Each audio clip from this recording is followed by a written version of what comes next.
Testing, testing. 1, 2, 3. Testing.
Hello everyone, just a quick update. We're running through the last few names for registration, and then we'll be getting started with the player meeting in just a few moments.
Hello, everybody. Bienvenidos, and welcome to the California Materia Cup.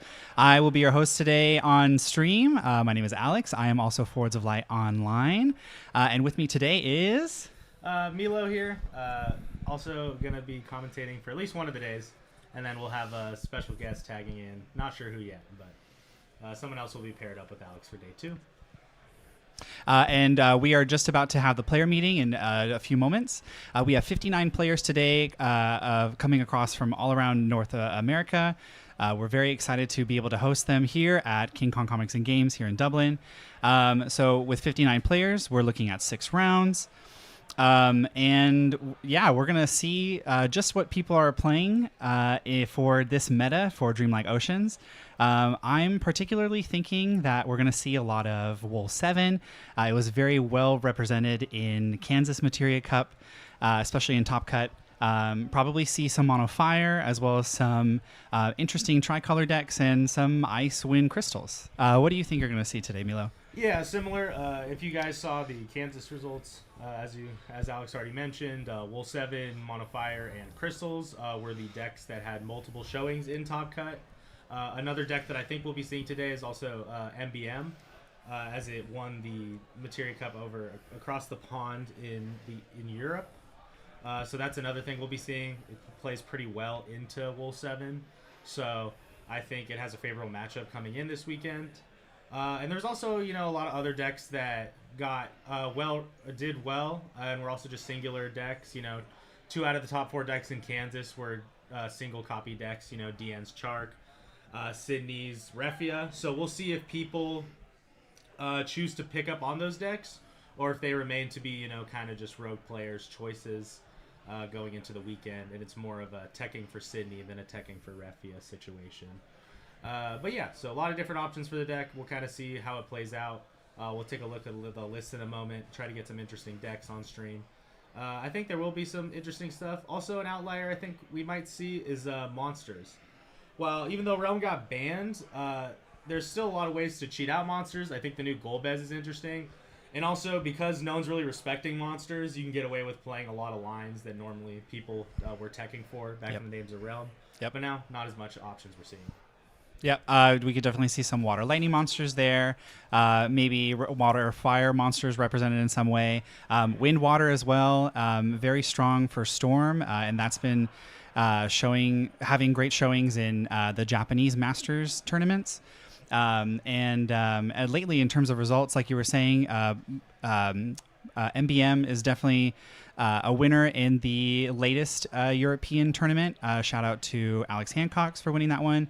And then I think... Oh, no, he didn't win that one. He was the one that posted the list. Oh, he posted the list. Okay. His teammate won. Sorry, I apologize. Got it. Okay. Yes. And so there's Moogle Bounty Mayhem, and then there's also Ice Wind Crystals, which I believe Hunter Nance won in a tournament in Japan recently with that as well. So very strong decks. They've been proven time and again for the events that have been happening here in North America as well as abroad. So we're definitely due to expect to see them. Now, Wool 7 is one of the strongest / well-represented aggro decks right now. I guess I wanted to talk a little bit about the absence of Knights. From being one of the most aggressive and well-picked aggro decks to now just going back to Wool 7. What do you think about that in terms of the paradigm shift that players are having? Yeah, as you can see, also with Knights, we've seen also a shift with Warriors, how kind of the, Tide Ascension still being played, obviously played very differently than how it was originally. In regards to Knights, it kind of is just with the way the meta shifted. Just kind of got hit in the crossfire. Axstar being played in 2 of the top. If we want to consider Icewind Crystals, Mono Fire, and Gigawall the top 3 decks going into the event. Both Mono Fire and Gigawall playing Axstar really hinders Knights' gameplay. Also, even with Knights or with Icewind Crystals, Shantoto can also keep Knights in check. So it's very interesting as most of the decks in the meta, even the aggressive ones, still have a lot of options to keep other aggro decks in check. So I think that's also why they're kind of in a rough spot. And then with Warriors, I think the reason why the tempo Warriors kind of fell off is Mog 6 feels like significantly worse nowadays. So that early gameplay of like turn 1 backup, turn 2 Tybus Mach 6 feels a lot rougher going into a lot of these deck options. As most decks are realistically only searching turn 1, if that. As we can see, Icewind Crystals plays like 1 searcher. Monofire plays very minimal searchers in the backup line. And then just, Sarah FFL for Giggle. That definitely makes sense. I think a lot of the decks that was really good against was especially Chark, considering that Rydia searches for the summons. You have Thornton that's also searching. You have a lot of search in that deck. But what we were seeing from the decks earlier in the meta was Gullwings and Army of One, which are still represented in Swiss in some fashion. And those decks, like you said, like they only really search for maybe the first 2 turns, and then that's pretty much it. You get the initial search, and then the Mog is essentially just a small body draw a card. So yeah, it is interesting to see Warriors essentially change to try to incorporate other packages to be more efficient, especially with like the Mono Fire Warriors that you were running in Kansas, which congratulations, by the way, on getting your invite. Very exciting. But yeah, we are seeing ways to take pre-existing packages, making them even more efficient by combining them and so on and so forth. And speaking of combining packages, Ray Grangs, our very own Ray, is playing today. And last year, he won with a mix of Knights and Warriors. And that's definitely a very unorthodox package to put together, yet it did work for him in his favor. Do we anticipate seeing maybe the same kind of craziness from Ray, or do we think that we're going to see other types of unique ways to incorporate archetypes put together, like MBM, for example, with other Water Lightning packages? What do you think in that regard? Yeah, I think it's pretty interesting, with like Gigawol playing a small Warriors package, as we kind of seen a big way that people are succeeding in FF right now is what I would like consider like exponential deck building. With cards like Montleonis, Gigawol, they just get better as time goes on, as more 5 or lesses get printed, 3 or lesses get printed, 3 drops for Gigawol. So these decks keep seeing more and more succession. So we also can see like succeeds with smaller packages. Warriors is probably the best one that you can see succeeding in with smaller packages. I think the real question is, what's the package that'll help MBM succeed? Because in my opinion, their backup line is, the best backup engine in the game for sure.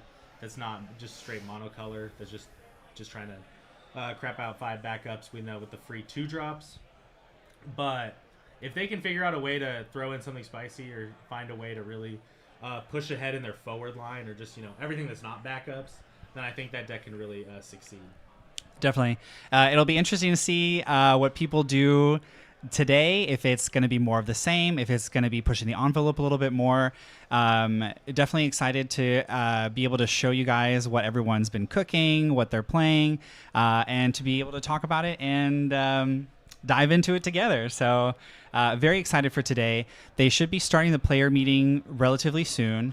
Trying to think if I forgot anything. No, just the round count. It'll be cut to top 16. All Materia Cups are cut to top 16 this year. Invites go to top 4 with pass downs. In regards to people with invites, not 1,000%. Definitely Viridian's here. That's an invite. Ray Chow's here. That's another invite. Marcus as well. Yeah, Marcus is here as well. I'm not sure. Who won the Portland? LQ. Oh, Bailey. Bailey also has an invite from Portland. So a couple of people with invites coming in. As the season progresses, we'll see more and more potential pass downs. A lot of these people get the Nats invites, but they're still hunting for that world spot for sure. Absolutely. So, we'll definitely see some pass downs over the course of these next few events. As the season progresses, more people get their invites. There's more mercy for those who can't quite make it to Top Cut, and we sure do love that. Yeah, no, it definitely is an interesting perspective, because, it could be a meta call, right? Later in the season, like, for example, let's say we're going to Raleigh. You got to make a deck that's going to be top 4. You can't really bank on a pass down. Whereas if you're going to Chicago, maybe you want to build a deck that's, really good in Swiss. That you can get a really high Swiss placement, but in a best of 3, you don't know if you really can convert. Then you feel more comfortable being like, okay, I just have to win top 16. I can get into top 8. And even sometimes we'll see a really high seed get a pass down in top 16. It's like happens very rarely, but you can still like try and play towards those lines. So maybe like a more off the wall aggro deck is kind of like the best case scenario for that. Try to cheese out a bunch of wins, go into the end of the event X1, potentially XO if you're really lucky, and then just try to get a quick conversion. Yeah. All right. Well, hopefully some awesome things happen here on stream that we're able to show you, and be prepared for a very fun day full of Final Fantasy TCG. We're going to go ahead and check in with the MCs, and we will be back with round 1 in a few moments. Stay tuned.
All right, everyone, let's go ahead and get started with round one. Round one, we have Matt Highline and Jeff Curran, and we don't know what they're on, so we're going to figure it out all together as we go. Yep. Here we go. I'm not sure if we mentioned, we will have a lunch break round 3. Just putting that out there for scheduling. Correct. 1 second, folks. Yeah, you're good. Yeah, we're fine. We'll just put a player. That's, which one is Matt? Matt's on this side.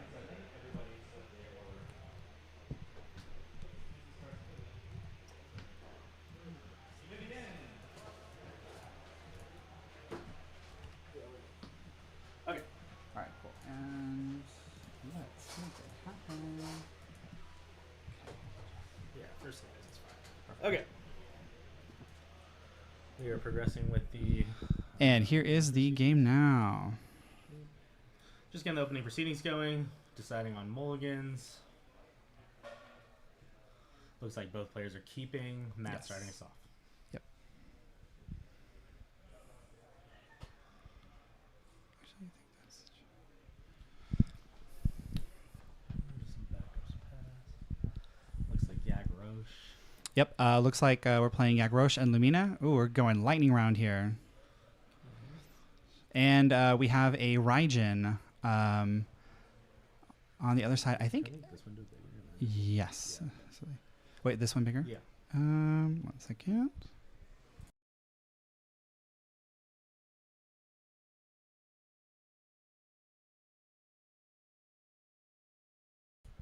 Okay. We're just getting some early developments with some... Actually, I think this is, hold on, this is Matt. Give me a second. 1 second, folks. Okay. Yeah, so it looks like we're just getting some early... okay, yeah, looks like we swapped up the players. So it looks like it's Army of 1. And then I'm seeing Raijin. Looks like you're going to the LP for Ludafreya.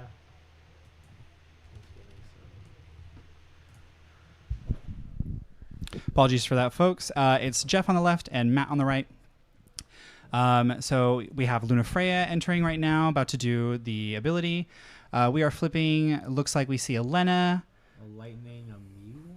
Yes, and I believe there was also... Was that a Thornton?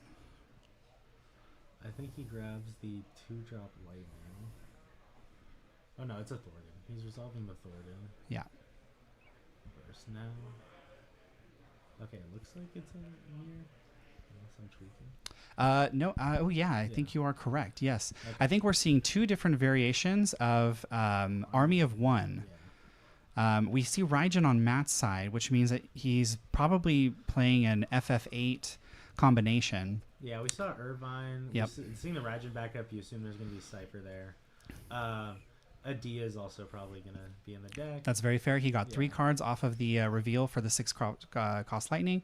We just played a Fujin backup and pass. And, oh, look at that. We're also doing, Jeff is doing his own 6 CP lightning. Let's see what we get. We are going fast on this one. This army moves quickly. Yeah, it looks like we hit 3. Oh, but we only hit 2. Oof. The value that you recoup off of the 6 CP lightning can sometimes make or break that game for the player. So we'll see how the game progresses at this point. Yeah, out here checking break zones. Yep. I would assume that Matt is going to fuel his break zone a little faster as a lot of the 8 cards just yes, mill. Absolutely. Also, well, we don't know if Jeff's on Irvine, but obviously we've seen that Matt is playing Irvine from the flips. Yep. So Irvine could also disrupt a lot of Lightning's problems by just removing copies of Lightning, so that the 2-drop water Lightning, very counterintuitive to name, but Yep, very much so. But it loses a lot of value come the late game. Yes. So we see here both players. All right, we're playing the Gilgamesh. Our targets, Jeff's targets are going to be, looks like 2 Odins. Yep, makes sense. Trying to make sure that the Water Lightning is offline. Draw 2. We do draw the Water Lightning for Matt. Matt paying 3. is going to play Cypher. Okay, Cypher is going to mill 2, and then the target off Cypher is going to be We do see Irvine mill. Irvine. Okay. Irvine. Understandable. Probably a great play here. Yes. Jeff's sitting on a couple cards in hand. I'm seeing 3 or 4. Yep. He could respond. It's just pretty negative value for Jeff if he chooses to respond here. Absolutely. Still gets 1 set of RFGs, and you're dumping 3 out of basically your whole hand, depending on what you have. If the Odin that gets the Odin summon that costs less for each Odin is online, then potentially. But no, it looks like we are getting stuff online. Yep, and it does look like Cypher swung popped. Yep. But it looks like we're getting the Earth Lightning activation. Okay, and I think are we at 2 points of damage for Jeff? No, I think we're just oh no, it looks like 2 actually. Yeah. Okay, we're at 2 points of damage for Jeff. I'm gonna go ahead and update that here. Okay. Okay, so Army of Wonder, we got Gilgamesh. Okay, it looks like he's developing the Earth Lightning again. Right. So yeah, just forcing more resources. Matt choosing to force Jeff to get more RFGs in. The Earth Lightning requires you to RFG 1 lightning every time you play it out. So he got a sizable amount of removal from Jeff's break. And we are now playing the 6 CP lightning once more. Gonna flip 5. Let's see what we get. How many? Oh wow, this is a far cry from the first flip with the 6 CP lightning. Now we get 4 cards added to hand. Okay, yeah. So Jeff's out here averaging 3 hits. Ooh, and a Thornton EX with Matt. All right, first point of damage couldn't be better. Yeah, 2 Thornton EX first activations with the damage and the Lunafreya. Yes. It looks like he's going for the 6-drop lightning of his own. Yep. You just got to keep jamming it, keep getting cards in hand. It's a war of attrition. Yeah, for sure. This army is fighting a war of attrition, folks. For sure, yeah. Yes. Just seeing how many options there are. Obviously, both players are keeping track of the EX bursts. Some of the EX burst counts are probably pretty similar. Depends on if they're playing the 7-drop EX burst lightning or not. Yeah, absolutely. All right, Matt's starting his turn, probably deciding what to pitch for the 6-drop lightning to continue his pressure. But Jeff's looking really solid here, 5 cards in hand. And then having the unfortunate part is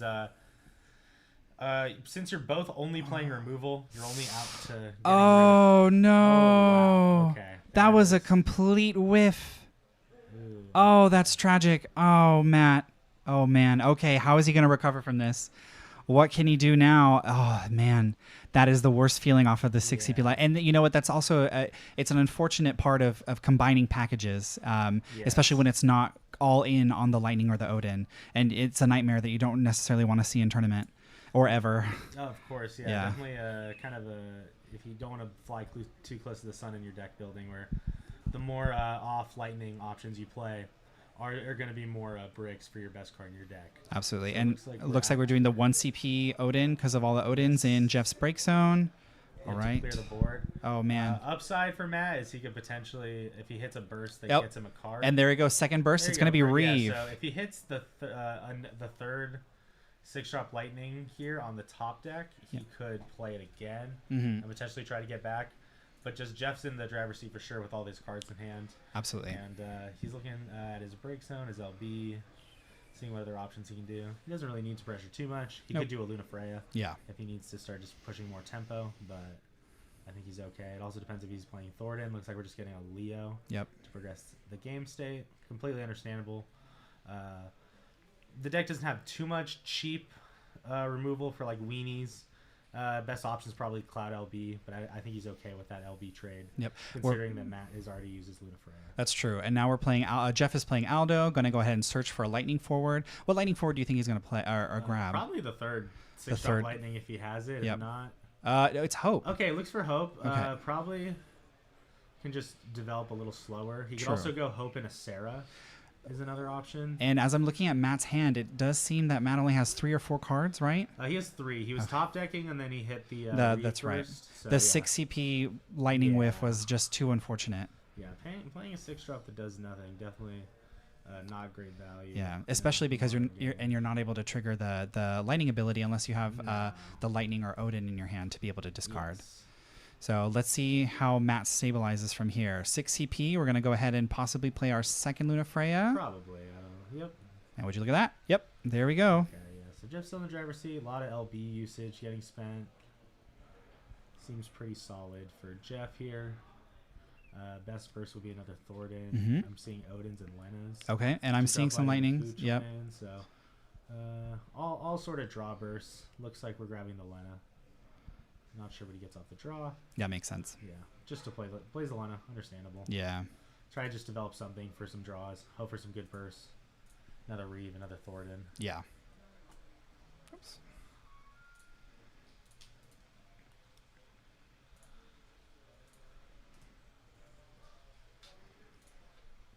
All right, let's see what happens next. Jeff looking at his options. Got a chunk of cards in hand. He could go the route of starting to play out some 2-drop lightning plays. Yep. Start getting some damage on the board. If no burst, you're up to 5. Not bad. I don't think you're at a risk of dying immediately. Correct. Looks like we're going... Okay, it looks like we're doing the lightning activation to remove the stuff. I believe it's you remove and then search out something from your deck. Yes. Yeah, you play another lightning. Yeah. Okay, so searching out the lightning, probably just going to be the 6-drop lightning here. Yep.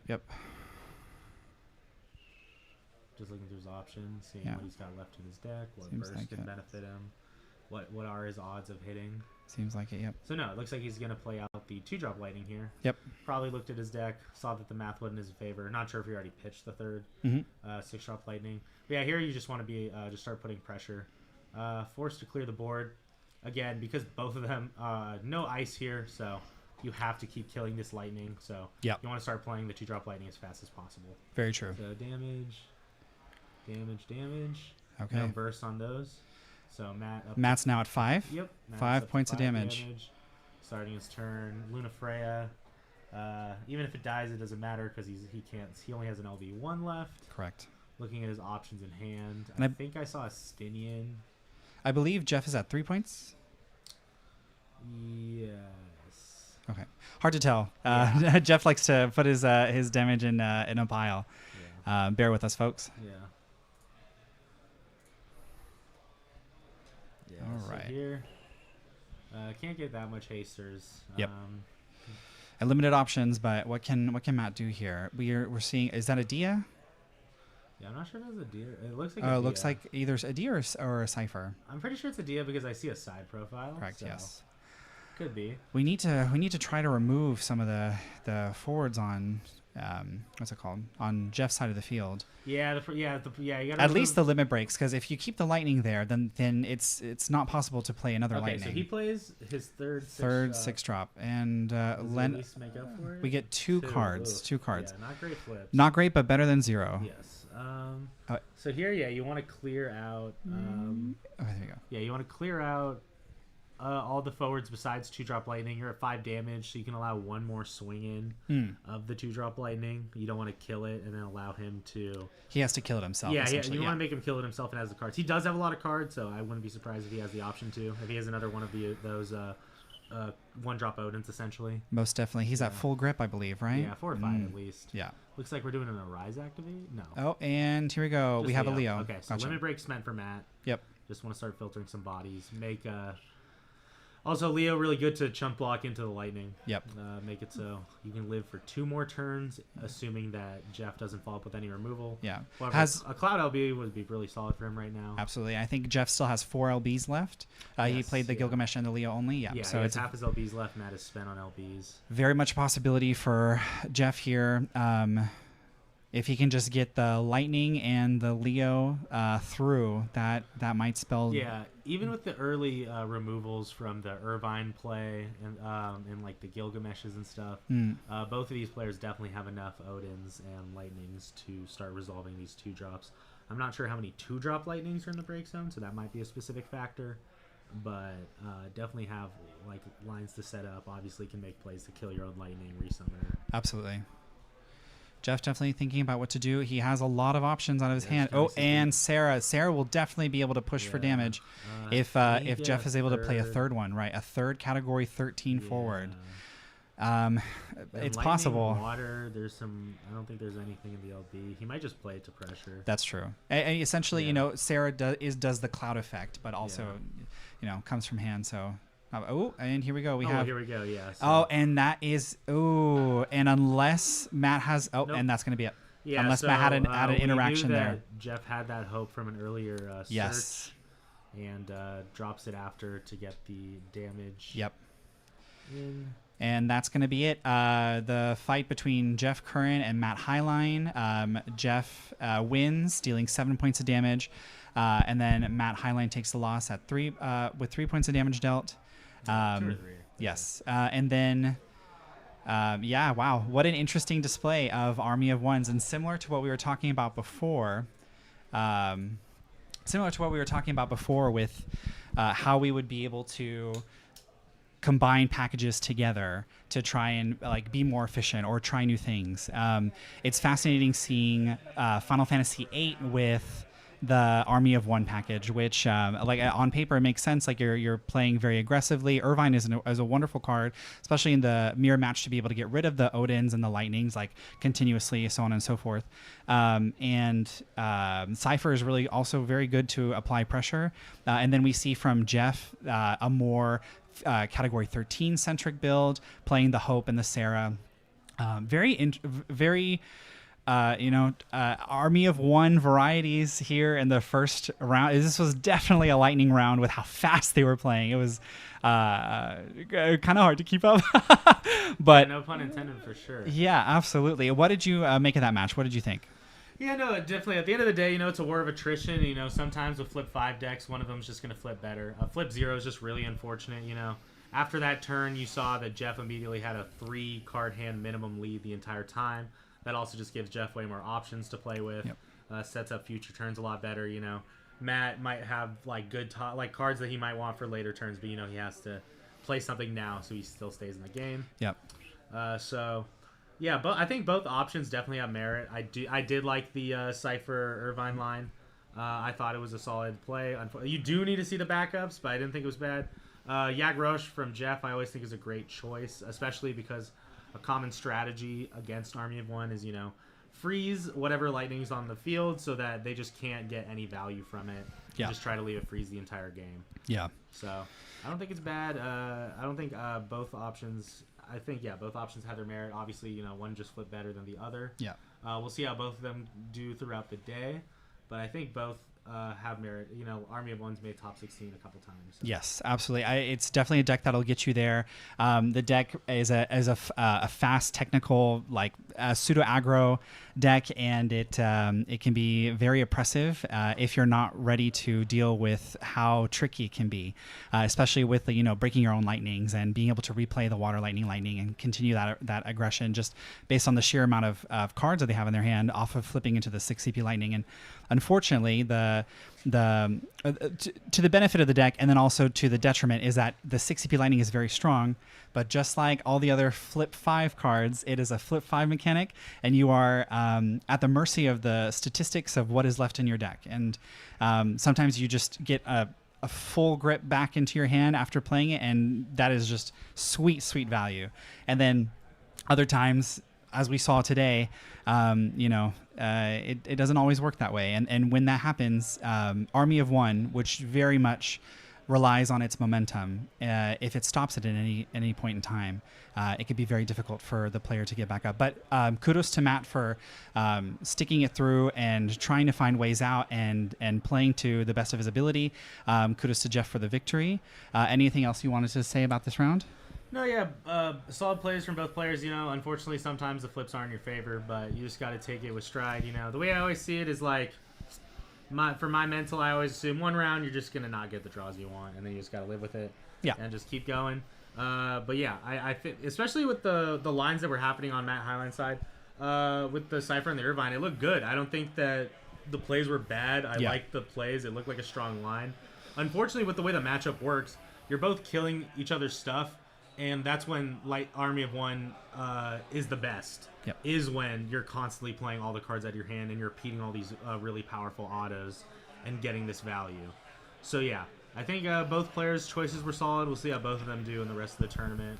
Yes. And thank you all for continuing to watch. We'll get round 2 started in a few minutes. I think we can. I'll check back in to see how much time is left in the round. I'll post it in the chat. Thank you for everybody interacting in the chat right now. We are seeing your comments and making adjustments to the stream as necessary. So please be patient with us, but we are ensuring that we provide you the best in streaming entertainment as we can. It only goes up from here. People. Yes, absolutely. Also, it was made aware to me by a very a very wonderful viewer who wanted to make sure that I rectify that Knights is still very strong, and it is. That I should remember that previously in a European tournament, it did do very well and got that player an invite. So kudos to you, and thank you for the reminder. So happy June, everybody. We're going to get ready to see what date round 2 is going to be like, and I will be right back with time remaining in the round. All right, sounds good. Bye.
Alrighty, everyone, welcome back. We're going to go ahead and get started with round 2.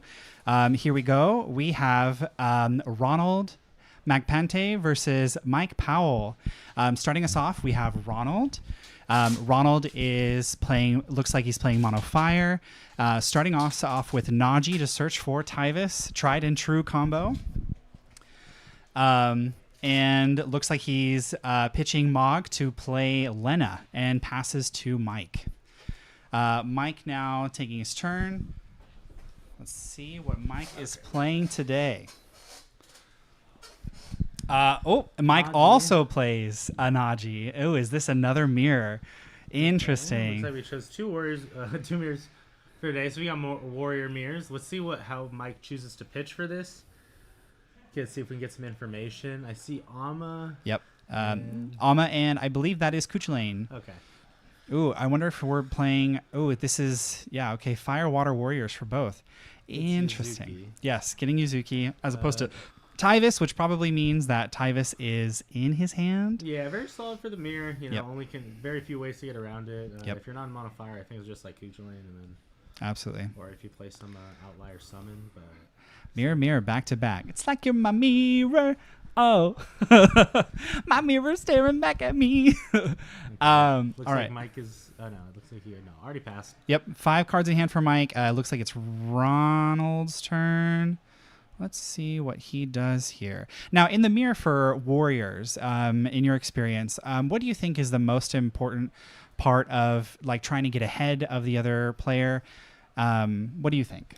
A quick Tyvis and a Mog can help disrupt in the early game to prevent starting out with their Tyvis. Yep. However, if the warrior player already has the stuff they want to play in hand, it's a little detrimental for the Mog itself. So it's kind of like a 50-50 on whether they are going to choose to commit a certain play. I feel like Yuzuki's probably the stronger play as it makes it so your board's harder to clear, and then you keep getting that continued value. Yep, definitely a really strong Yeah, card. we're seeing Thornton for Tyvis over from Ronald's side, passing back to Mike. We'll see if he chooses to develop more backups or just start making a tempo play.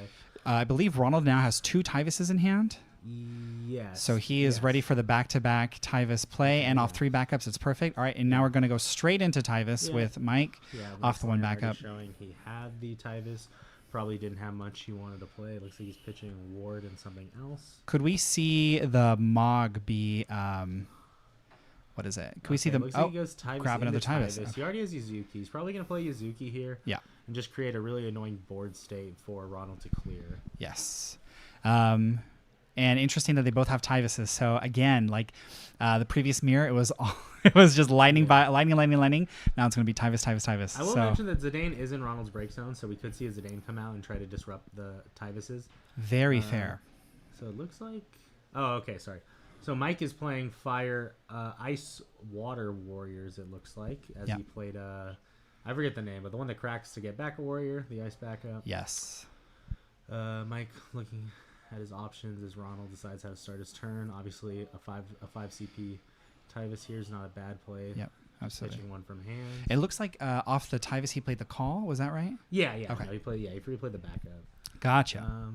Which I don't think is a bad play at all, considering you already have the second Tyvis in hand. Very true. You really don't mind if this one gets removed. Yep. We're pitching a Furion to play the Tyvis. Are we grabbing another Furion? Are we trying to do Furion here? Okay, we're also going to do Yuzuki. Yeah. Yep. I think both players, very strong players, realize that Yuzuki is the make or break here, and you're going to need your outs. You're going to need Kuchulain to be able to deal with her. Also, you know that Mike, I believe Mike pitched one Kuchulain earlier, so going to be harder for him to clear. Yep. Mike might just drop his own Yuzuki. We'll see if Mike is playing Zidane or any of these other outlier. Yep. We'll see what non-warriors Mike is playing. That's fair. To help deal with these options. And he is playing call. I wonder if he's going to use it for ICP. Maybe is this leaning towards ice? Is this just water, fire with just call to use the effect, which is incredibly strong? Yeah, showing ice here. Obviously, an option that you think that Mike might be on is Seymour. Yeah. Yeah. Just dull freezing down these options, just starting to beat over in combat. It would be pretty strong. Even something like dull freezing some backups to keep Ronald off certain colors. You know, he can keep him off water if he chooses. Yep. Oh, we are playing a Joseph backup. Okay, so we're going to go ahead and play a Rebel, most likely. Most likely Fury. Yeah, but okay, we are seeing ice cards here. So we see the Vincent, 3 yeah, and here's Minwoo. Okay. All right, so Mike is opting for the water, fire, ice version of Warriors. And we're seeing mostly water, fire from Ronald with the Zidane. So I think there's 2 different types of fringe plays here. We have Zidane for disruption on Ronald's side. Mike's doing ice for more resource management. Very interesting to see how this will go about. They are mirror matches, but they are different. Yeah, as we can see what builds people are choosing to play. Yep. Looks like, Free plays his own Yuzuki. So as we can see here, okay, just playing something in. Yep. So as we can see, Mike's just pretty committed to the just generating backups, getting the value. Seymour here is great on 4 backups, only having to pitch 1 card in hand besides the Seymour. I think that Mike will have the advantage of getting dual freezes. However, that means that Ronald's Axe Stars will also be hitting Seymour. So Ronald's Axe Stars are slightly better. Yep. We'll see how Ronald chooses to navigate this turn. Very true. And it's interesting because the Minwoo freezing the fire backup means that Ronald can't easily access fire CP outside of pitching from his hand for any potential Ama plays. That means pitching a fire card, and fires most notably where a lot of the power is in Warriors. So we'll see how Ronald navigates Mike's potential resource denial. If we end up seeing it. So we shall see. Yeah, we'll see if he chooses to Gentleman's. Yeah. It looks like he has the Naji tapped and is setting up a play. Yep. It could be Volker. Oh, Zonde. Oh, Zonde, of course. Classic. Zonde. Zonde is also a great answer into Yuzuki. Super great answer into Yuzuki from Mono Fire and anything playing Mike fire. gives the thumbs up, so that means the job name will happen. Okay. Presumably Ronald names Warriors. Yep. And then we were moving to combat. Zonde ability will pop Yuzuki. In the draw and discard, solid. we are discarding a Thornton. Okay, checks out. Yep. Let's see if Ronald wants to sing. I don't think he needs to. No. Because, I think Mike will gladly take that trade and just play the second Tyvus we know he has. That's true. Not to mention if he top second EX Burst, which you can't see it, but maybe it is. Who knows? Mike can be. Yeah, absolutely. You're always afraid of that, especially in decks like this. For sure. Yeah. And especially it's still a very close back and forth. Then again, Ronald does have Lena. So, when you have Lena or Sidwaf, you just feel empowered. Lena keeps the card advantage in hand for sure. We're going to see if Ronald wants to develop more backups. I'm pretty sure, I would assume both of them play Red 13 or at least another warrior backup. Correct. That's fire to cheat out. We'll see what he's thinking. Okay, Yep. cracking the ice backup to get grabbing back Yuzuki. Just grabs back Yuzuki. Yep. And now basically saying, okay, you have Zonde out. Cool, I'll just leave the Zonde alive. And unless you get Kuchulain, this Yuzuki will protect my board. Yes. Interesting to note, Mike has Axstar in hand, and because he has the ice backups, he is able to hard cast the Axstar, but I don't know if he had any other targets in his hand, and it looks like he just passed. Yeah, I don't think you just freeze. You freeze 2 of his things, but I don't think you're swinging in. Yeah. And also the thing is that you just recommit the Yuzuki. The Zonde, it doesn't have the job blank anymore. So Ronald would need to see a Kuchulain to be able to press advantage further and deal some more damage. But I believe both players are still holding on to that second Tyvus. Is that correct? Yes. Neither of them have... the only removal has just been the Zonde play that killed the Yuzuki. Yes. Which has now been rectified in our current board state. So... Okay. Ronald looking at LB plays, the advantage that Ronald currently has is with him having Zonde, Mike is a little disincentivized to make LB plays because those aren't, well, depending on the element, most of them are not protected by Yuzuki. It's possible Mike is holding on to Ama here with the amount of cards in hand and full backups out, so this is a very risky... He pitched Ama very early, so I don't think that could be a sign that he's holding on to it. That's fair. And he does have 3 backups, so it is... Okay, let's go. All right, we're looking for a Kuchulain here. Kuchulain would be really nice. We got a Lena. We have some... Oh, there it is. Kuchulain. Okay, here we go. All right, solid. Kuchulain Red 13. Yep, absolutely. Free because you already got the removal on the board. So, fantastic. Yuzuki. So the other option we could see here is Mike could say, commit to the Lunafray. The problem is you make Ronald commit to Luna Freya, and you could Amma the Zonde, but the problem is he still has Cooch Lane. Yes. So you could just follow up with any other removal, Yeah. and it's very, very difficult. This is interesting. Okay, so the Zonde effect will pop Yuzuki. oh goodbye resolving the second Yuzuki. half of Zonde effect. Discarding the Cooch Lane, interesting. Okay. Yeah. Seems pretty comfortable in not needing it, Right. or just liking the other cards in his hand a lot more. Mind you, we've only seen one Yuzuki from Mike, so depending on there's at least the potentiality of another Yuzuki in the deck that he can grab. But yeah, you're right. He is feeling pretty comfortable and empowered. Here we go. Yep. Using the free play to play Wuklamont. Yep. We have a lot of characters on Ronald's board, so now he's going to press advantage. He has Lena. He Still feels doing this in empowered. combat. I believe he has like 4. All right, here we go. We have Selfie EX. Selfie's Man, we have pretty some great. crazy damage, first points of damage, EX bursts happening. It's so nuts. All right, So we got, let's see here. One more swing, I believe. Yeah, I think one more. So we have now 2 points of damage. I believe so. Once it happens. Once it happened, yeah, we swung with the Tyvus. We were swinging with the Yuzuki. What was the target that he grabbed off could of be the Selfie? Zonde. I did not see. It looks like probably Yuzuki because I see the Tyvus. And we have a third swing. So now we're at 3 points of damage. It is a Sid Waff backup and Mog in the damage. And with that, after combat, Ronald passes his turn, Yeah. goes to Mike. Axstar not bad here as you freeze half the board. Yes. Still can't. Well, you can remove Luna Freya Yeah. if you hit 3 Right. here, but we'll see. But Luna Freya is such a it's such a negligible target because it's already done what it needed to do. So I don't think you want to let him develop it again. definitely not. I think we're looking for maybe our own Zonde here, but Ronald does have the one fire backup out, and it could spell doom if Ronald plays Amma. We'll see how Mike chooses to navigate this. It looks like is he cracking the Minwoo? It looks like it. Cracking the Minwoo. We'll see what Mike. Okay, we're looking at LBs. Where did the Minwoo go? Okay. Yeah, I was like, wait, Mike, please put it back on the field. Okay, so we're looking at options. Seymour really rough because you don't have the 4th backup to make it cheaper. Also, Amma Correct. just completely wrecks that play. Yes, it does. Looks like we're going for Tyvus probably. Looks like we're paying 5 for something. Are we doing Volker? We could do Volker. Is it Volker or is it? Okay, no, it's just Tyvus. Okay. So Tyvus number 2, we knew this is. Okay, tapping Yeah. 1 and pitching 2. Yeah, search is okay. Yes. For Ronald, I presume you want Amma, whatever you're playing off Yeah. Tyvus, and then you can just Correct. Zonde on the following turn. Never feels good to Amma Mike does Tyvus. have a big grip, but this is a very sizable board state, and Correct. unless you find a way to clear out Yuzuki, it's pretty tough. Yeah. I mean, in anticipation of the Axstar, you just Amma. Yep.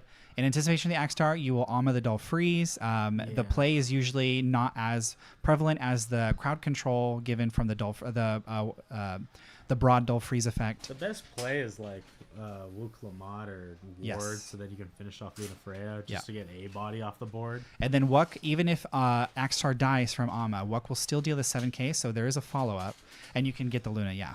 And the shoot still happens. Yep. I believe. Well, the- the math depends. Well, Right. no, you need Axstar on the field. The only thing that's Yeah. that would take it here would probably be Luna, so you're but not killing anything. actually not so because Okay, we're developing Leo. Yuzuki. Okay, well, you're developing Leo here to make the count good. Right. Yuzuki, something to remember is that all water forwards do take 2k less while Yuzuki is on the field. So the chain damage being pinged onto Luna Freya may not actually kill We her. can also see a play where Mike develops Yuzuki and Axstar. Correct. Yeah, We're doing the Leo for the extra, maybe the extra 3 Mike CP still body. has a sizable card in hand. Yeah. Ice LBs are also an option. I don't think Victoria's helping. Surges could be okay. All right, here we are. We are Yep. doing the Tyvus Axstar. effect. So Axstar presumably going to play Yuzuki. Yes. If he Ammas the Dull Freeze, you can still get your bodies out, but it's not great protection. Right. It looks like Axstar is going to target the Luna Freya. Yeah, it makes sense. The only one you can remove if there's no response. Yep. For everyone watching, we have 15 minutes left in round 2. 15 minutes. Mike is still choosing his modes. Looks like. Yeah, we're just kind of deciding. Looks like Ron's looking at his hand now, choosing if he wants to respond. Yep. I was like, yeah, only real response here I think is Amma. Yep. Unless there's a Tecton removal summon that Ronald might be running. Yep. I don't think you mind the Lunafreya dying here. It definitely, the Dual Freeze definitely puts you back a little. Correct. So I think if you Amma here, if you have the Amma, now's the time. Has Ronald used a limit break before this Lunafreya, or is this the first limit break he's used? This is the first limit break. There's the Amma. Yep, there is the Amma.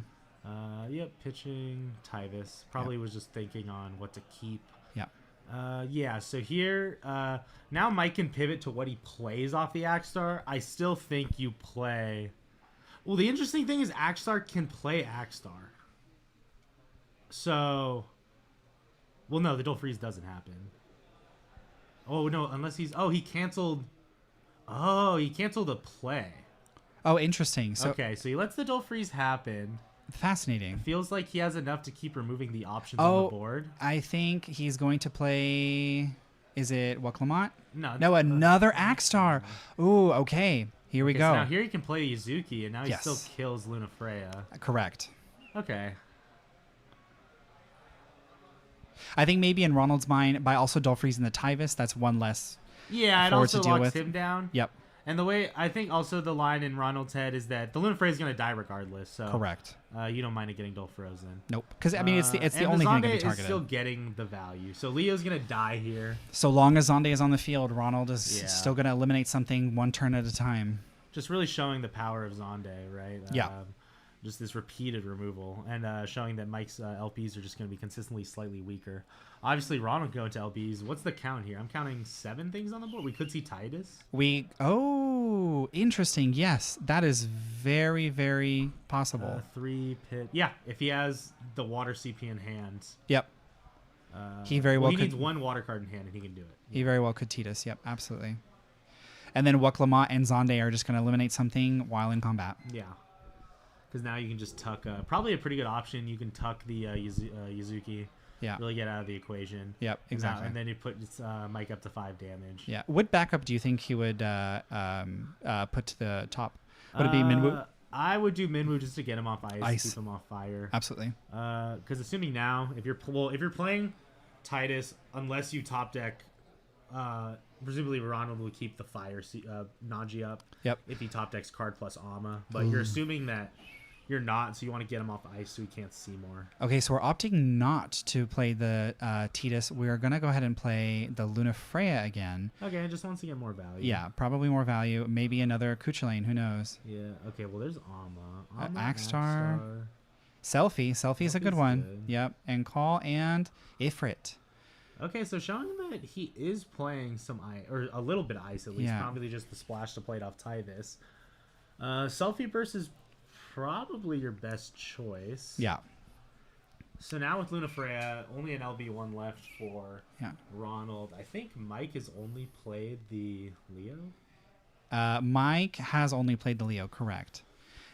Interesting that Ronald decided not to do the Tidus. I wonder. Mike's only at 1 card in hand, so I think. I think it was definitely a safe play, because it would have made exactly 8.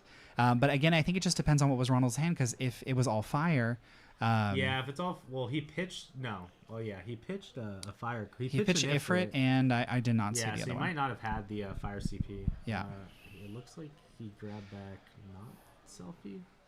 Not Selfie, because he didn't go back into his break zone. So it could have been the Amma, could have been. All right, we're going to go ahead and Zonde effect. Yep, going into combat, nuking the Leo. He drew a Selfie, and now he's going to pitch the Selfie. Okay. Yeah, so I think your lines here, he's just looking for Kuchulain without Tidus. Yeah, this is a little bit difficult because both Yuzukis are on the field. We are looking at a Metapod match of, I can't touch you, so. What card did Ronald grab from the Edgar plus Ifrit? What card did I don't know if someone in chat can type what card Ronald grabbed with the Lunafreya burst just now. Yeah, it's, no biggie if not. But yeah, so we're just looking at the options. Still a lot of board state. We're gonna see the untaps happen for Ronald next turn. I think his logic is also he gets favorable swings. Yes, and it looks like he did swing with the Wuklamont. Yes. So, and Mike did decide to take it, which is a Vincent. Yeah, completely understandable with Wuklamont hitting 7. All his forwards are dealing 2k more damage in combat. So, and with the Yuzuki reduction on some of these bodies in the future, well, with Yuzuki specifically, you get both. But then Lunafreya also just gets reduction, so she could potentially swing. Probably want to keep her around though. Correct. Looks like Mike is opting for the LBs. Unfortunately, any LB that Mike plays out is just going to get nuked by this following. Yep. Zonde, unless it's a fire one, but I really don't think if the fire one is the one you want to see. I think so. As we're seeing here now, it looks like surges. Yeah, sure. it definitely surges. I think what is going to be to Mike's advantage here is the lean into ice, being able to capitalize on the ice mechanics to help kind of get ahead in these stalemates. Will definitely give Mike some more momentum, and at this point, if he's able to start pinning Ronald's board down, there's only so much that freezes the Wook. But as we're showing, like why Zonde is such a great card, I think Ronald's killed like 3 or 4 of Mike's forwards now, which is the one Zonde. And since the ice is not protected from Yuzuki, that means that Zonde is able to just continuously. Yeah, every LB, even Lunafreya is not past the threshold. So unless it's very specifically fired ones, Vincent's not like the worst play in certain scenarios, but obviously with Yuzuki out. Yep. It looks like we're activating Minwu. Oh, to dull free is it? Yeah, just dull freeze the Yuzuki. All right. Makes sense. And now we're swinging Axstar into the Luna. Yep.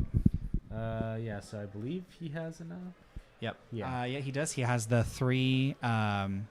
He has 3 cost 3s. No, he's reading Yuzuki. Probably to look at the damage mitigation. Yeah. So water forwards will take 2k less, but Axstar will deal a complete total of 9, which will reduce to 7. Yep. And so the Lunafreya will die unless Amma. All right, here we go. So you grab the Amma off the Lunafreya probably. Yep. Ronald has Amma twice now in very opportune times, and has gotten Axstars off of both of them.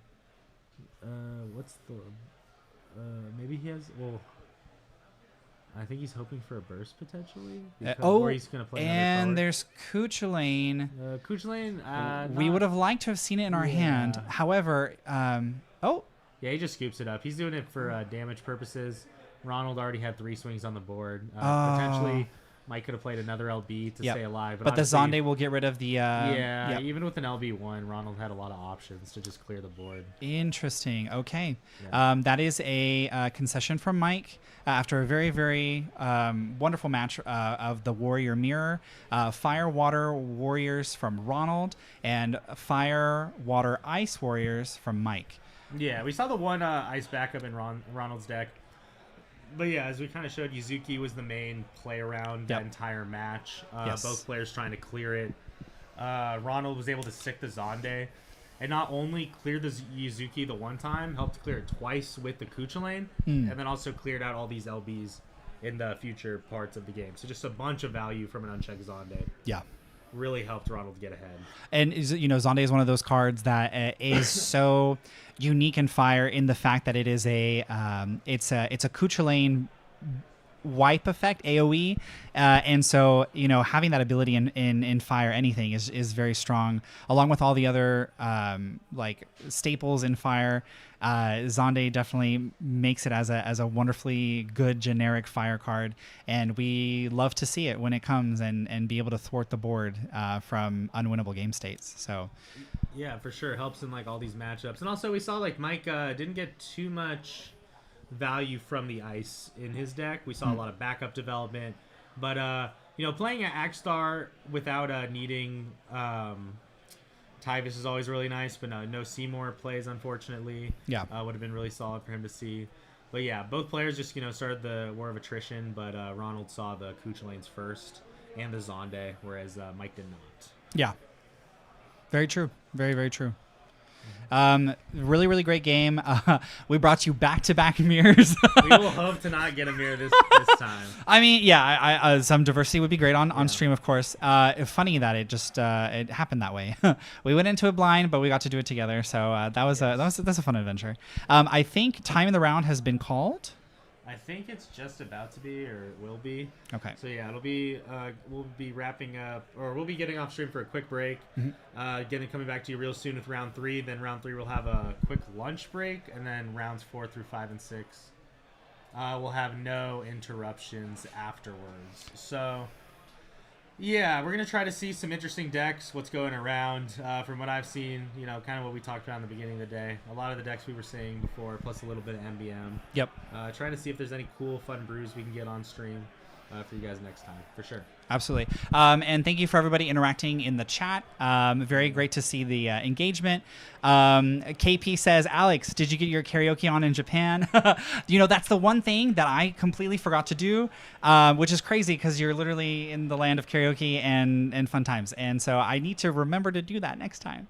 But hopefully I can do it with a big group because it's always more fun to do it together. And then, yep, it's the Mirror Cup. Definitely Mirror Cup right now.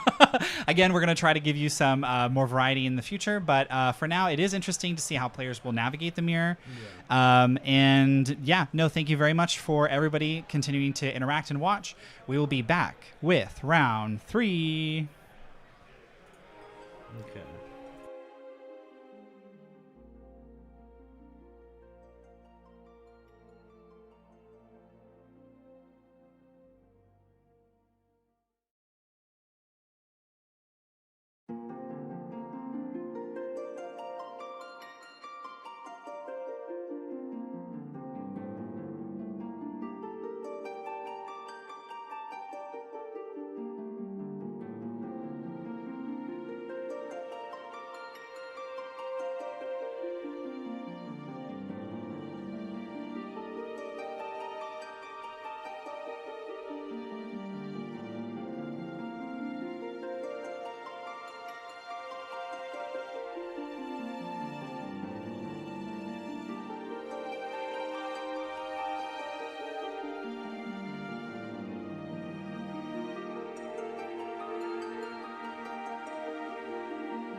Hello, everyone. Welcome back. We're going to go ahead and get started with round three. Round three in just a few moments.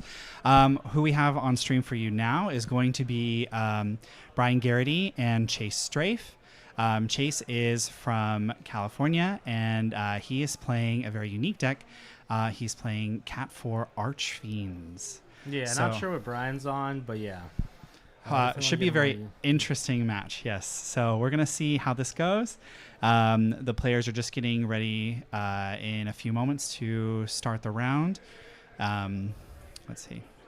Currently rolling. Just doing some opening dice rolls here, deciding who's going to go first. Both players are probably fine with either order. Yep. We'll see what Brian's on. Last few events, I believe he was on Monofire, but I could be wrong. Chase, as we know, is Cat 4 Archfiends. For those who are unfamiliar, he utilizes the 4-drop Water Cecil that generates a crystal once per turn when a Cat 4 enters the field. That is both players' turns, so he utilizes LB Golbez to capitalize getting crystals on both turns while utilizing the Archfiend support as well. So that's predominantly what we were going to be seeing on Chase's end. So let's see how these start out. Look like we're deciding opening hands. And it looks like Brian, I still can't make out the cards in his I know. hand. I thought I saw fire, but I could be tripping. Okay, we'll see how it Yeah, goes. so we'll see what Brian's on. Not sure who won the roll. I'm like near Paul. About to find out in just a moment. It looks Yeah. like he's on. Was that an arc in his hand? Yeah, I'm not sure. I'm seeing the foils is getting reflection from the pink on his shirt. We love it. So we'll find what out color together, is the guys. card? We'll Yeah. find out together. We know that it will not be a mirror, so we know that for sure. Yes. So we are Unless Brian really pivots, and then we are providing you variety. Some then variety, we're yes. then we're sorry. Right, If it's exactly. the You know, third mirror- Archfiends is a very unique deck, and I don't think a lot of people opt to play it because of how complex it can be. All right, and we're let going me to go just ahead give and him get a quick started. Message to keep everything in the field. Sure, absolutely. All right, and it looks like we're going to go ahead and begin here.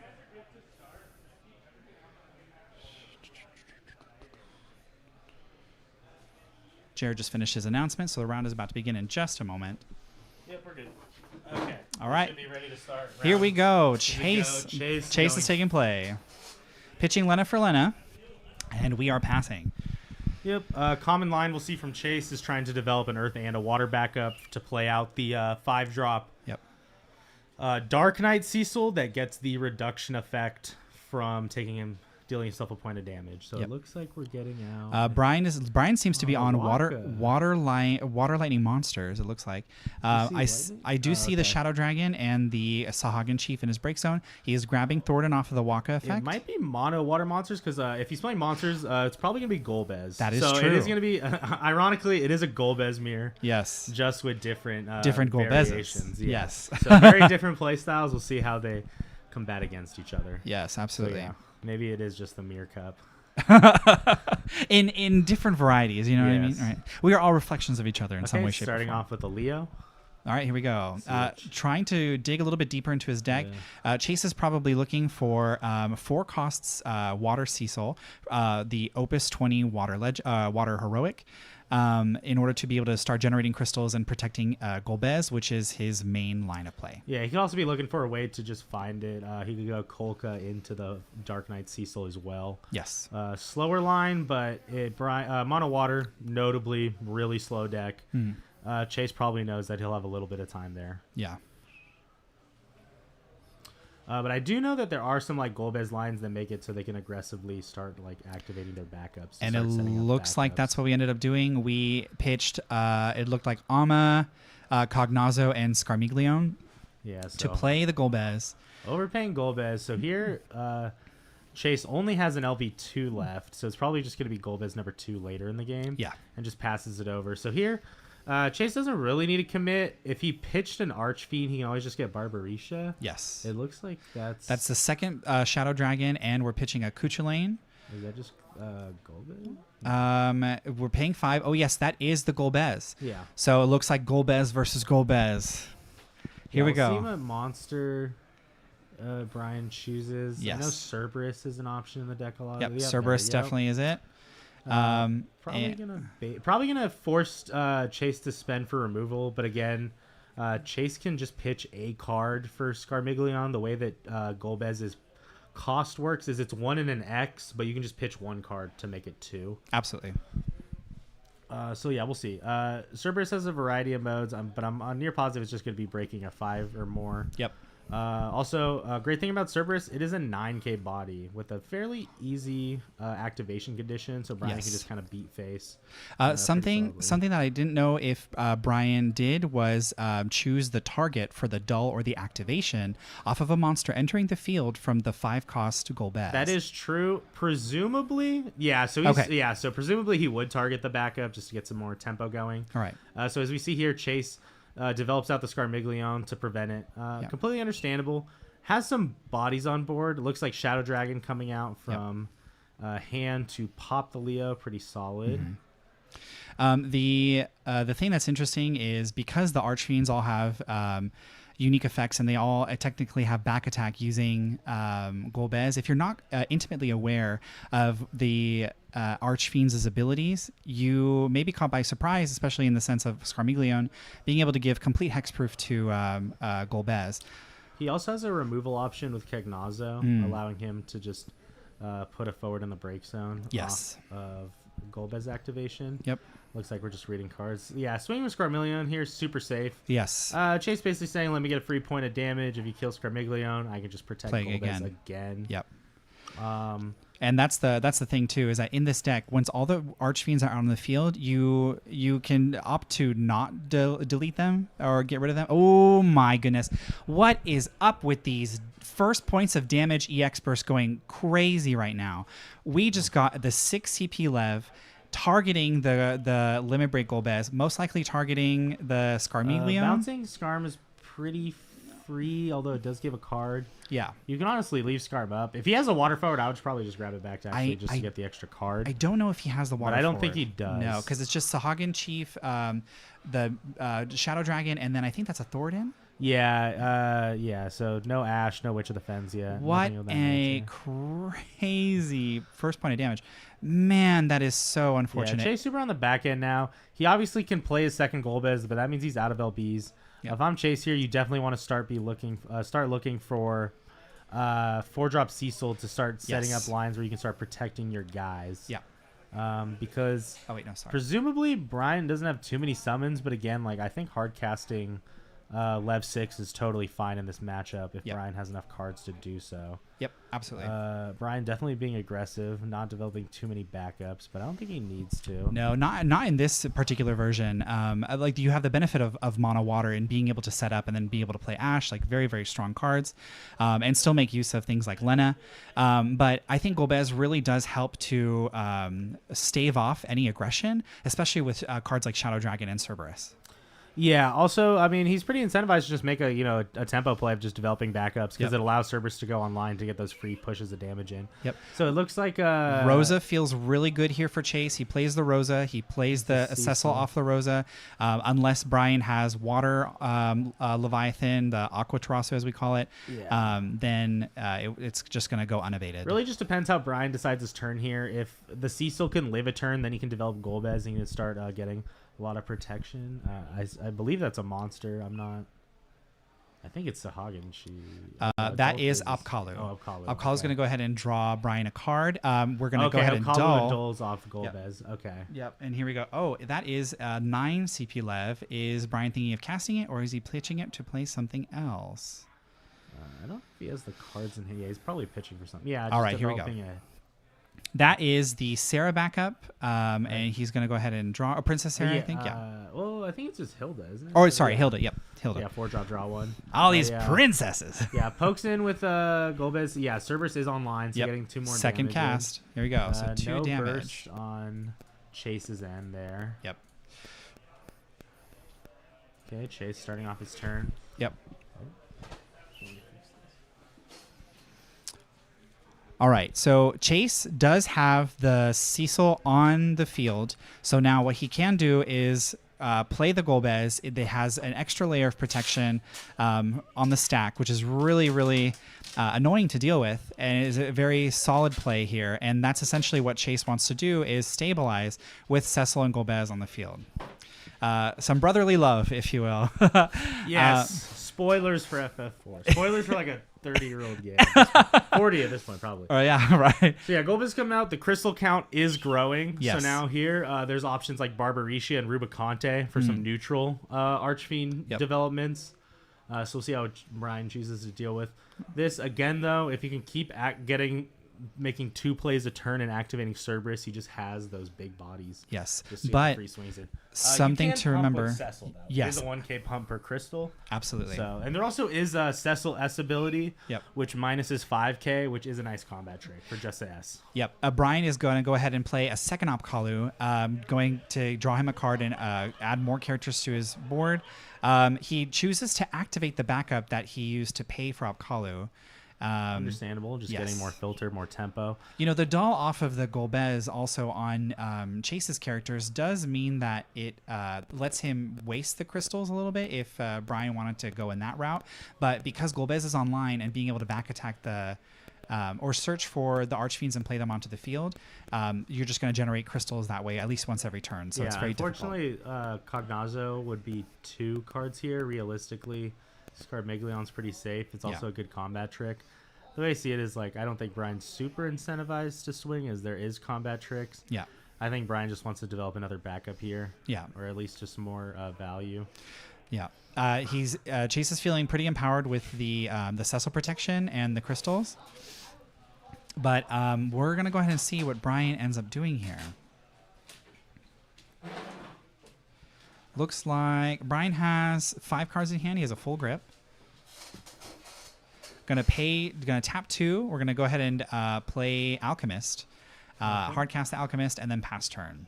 Checks out. Just wants to develop more backups, get some more value. Yep.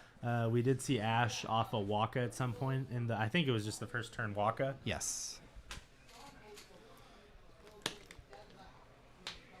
Also filtering, just looking for Witch of the Fens right now. Yep. Looks like it. That would definitely be able to deal with the egregious stack of crystals that Chase is going to amass. Chase will probably keep up the offensive by probably playing a neutral play like Barbaricia, I think would be really good here. Grabbing back the Skarm.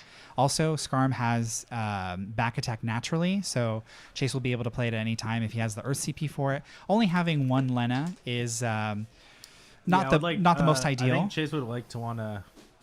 It looks like he just passed. Oh. Yeah, I was like, if I was Chase, I would like to develop a backup there just so you can make it so your Golbez activations are a lot less costly on your hand. Yes. Looks like we're just staring each other down at the moment. Did you say... did it look like Chase... It looks like no. Okay, we're going to go ahead and... tap 3 for something, and then... It looks like he's pitching... He played Blue Room at some point? Oh, he might play... I think he's doing the Golbez search right now. Yep, Barbaricia. Yeah. Barbaricia is going to go ahead and grab back an Archfiend from the break zone and add it to Chase's hand. It also does 3K to all of the opponent's forwards as well. Yes. Not sure if Shadow Dragon's activated. No, definitely not. So. The beauty of those activation monsters is that you can just protect them until you really need them. Brian double checking what Skarm does, getting Skarm back to hand. Having Chase at 3 cards in hand, I don't think that's bad. But yeah, if I'm Chase, I definitely want to get some more backups because you're just going to slowly lose this battle of attrition. Yes, Brian and Chase do have to keep in mind the amount of Archfiends that Chase has available to him in his deck, because Golbez only plays it from the deck and nowhere else. So in the event that the Archfiends are being played, there may come a time when there's no more Skarm or no more Cognazzo in the deck for Chase to capitalize on. But with the Skarm in hand, Chase is always threatening the protection. Oh, no, he did in effect. Okay, no, I see what happened. Okay, never mind. Looks like it's Brian's turn now. Yeah.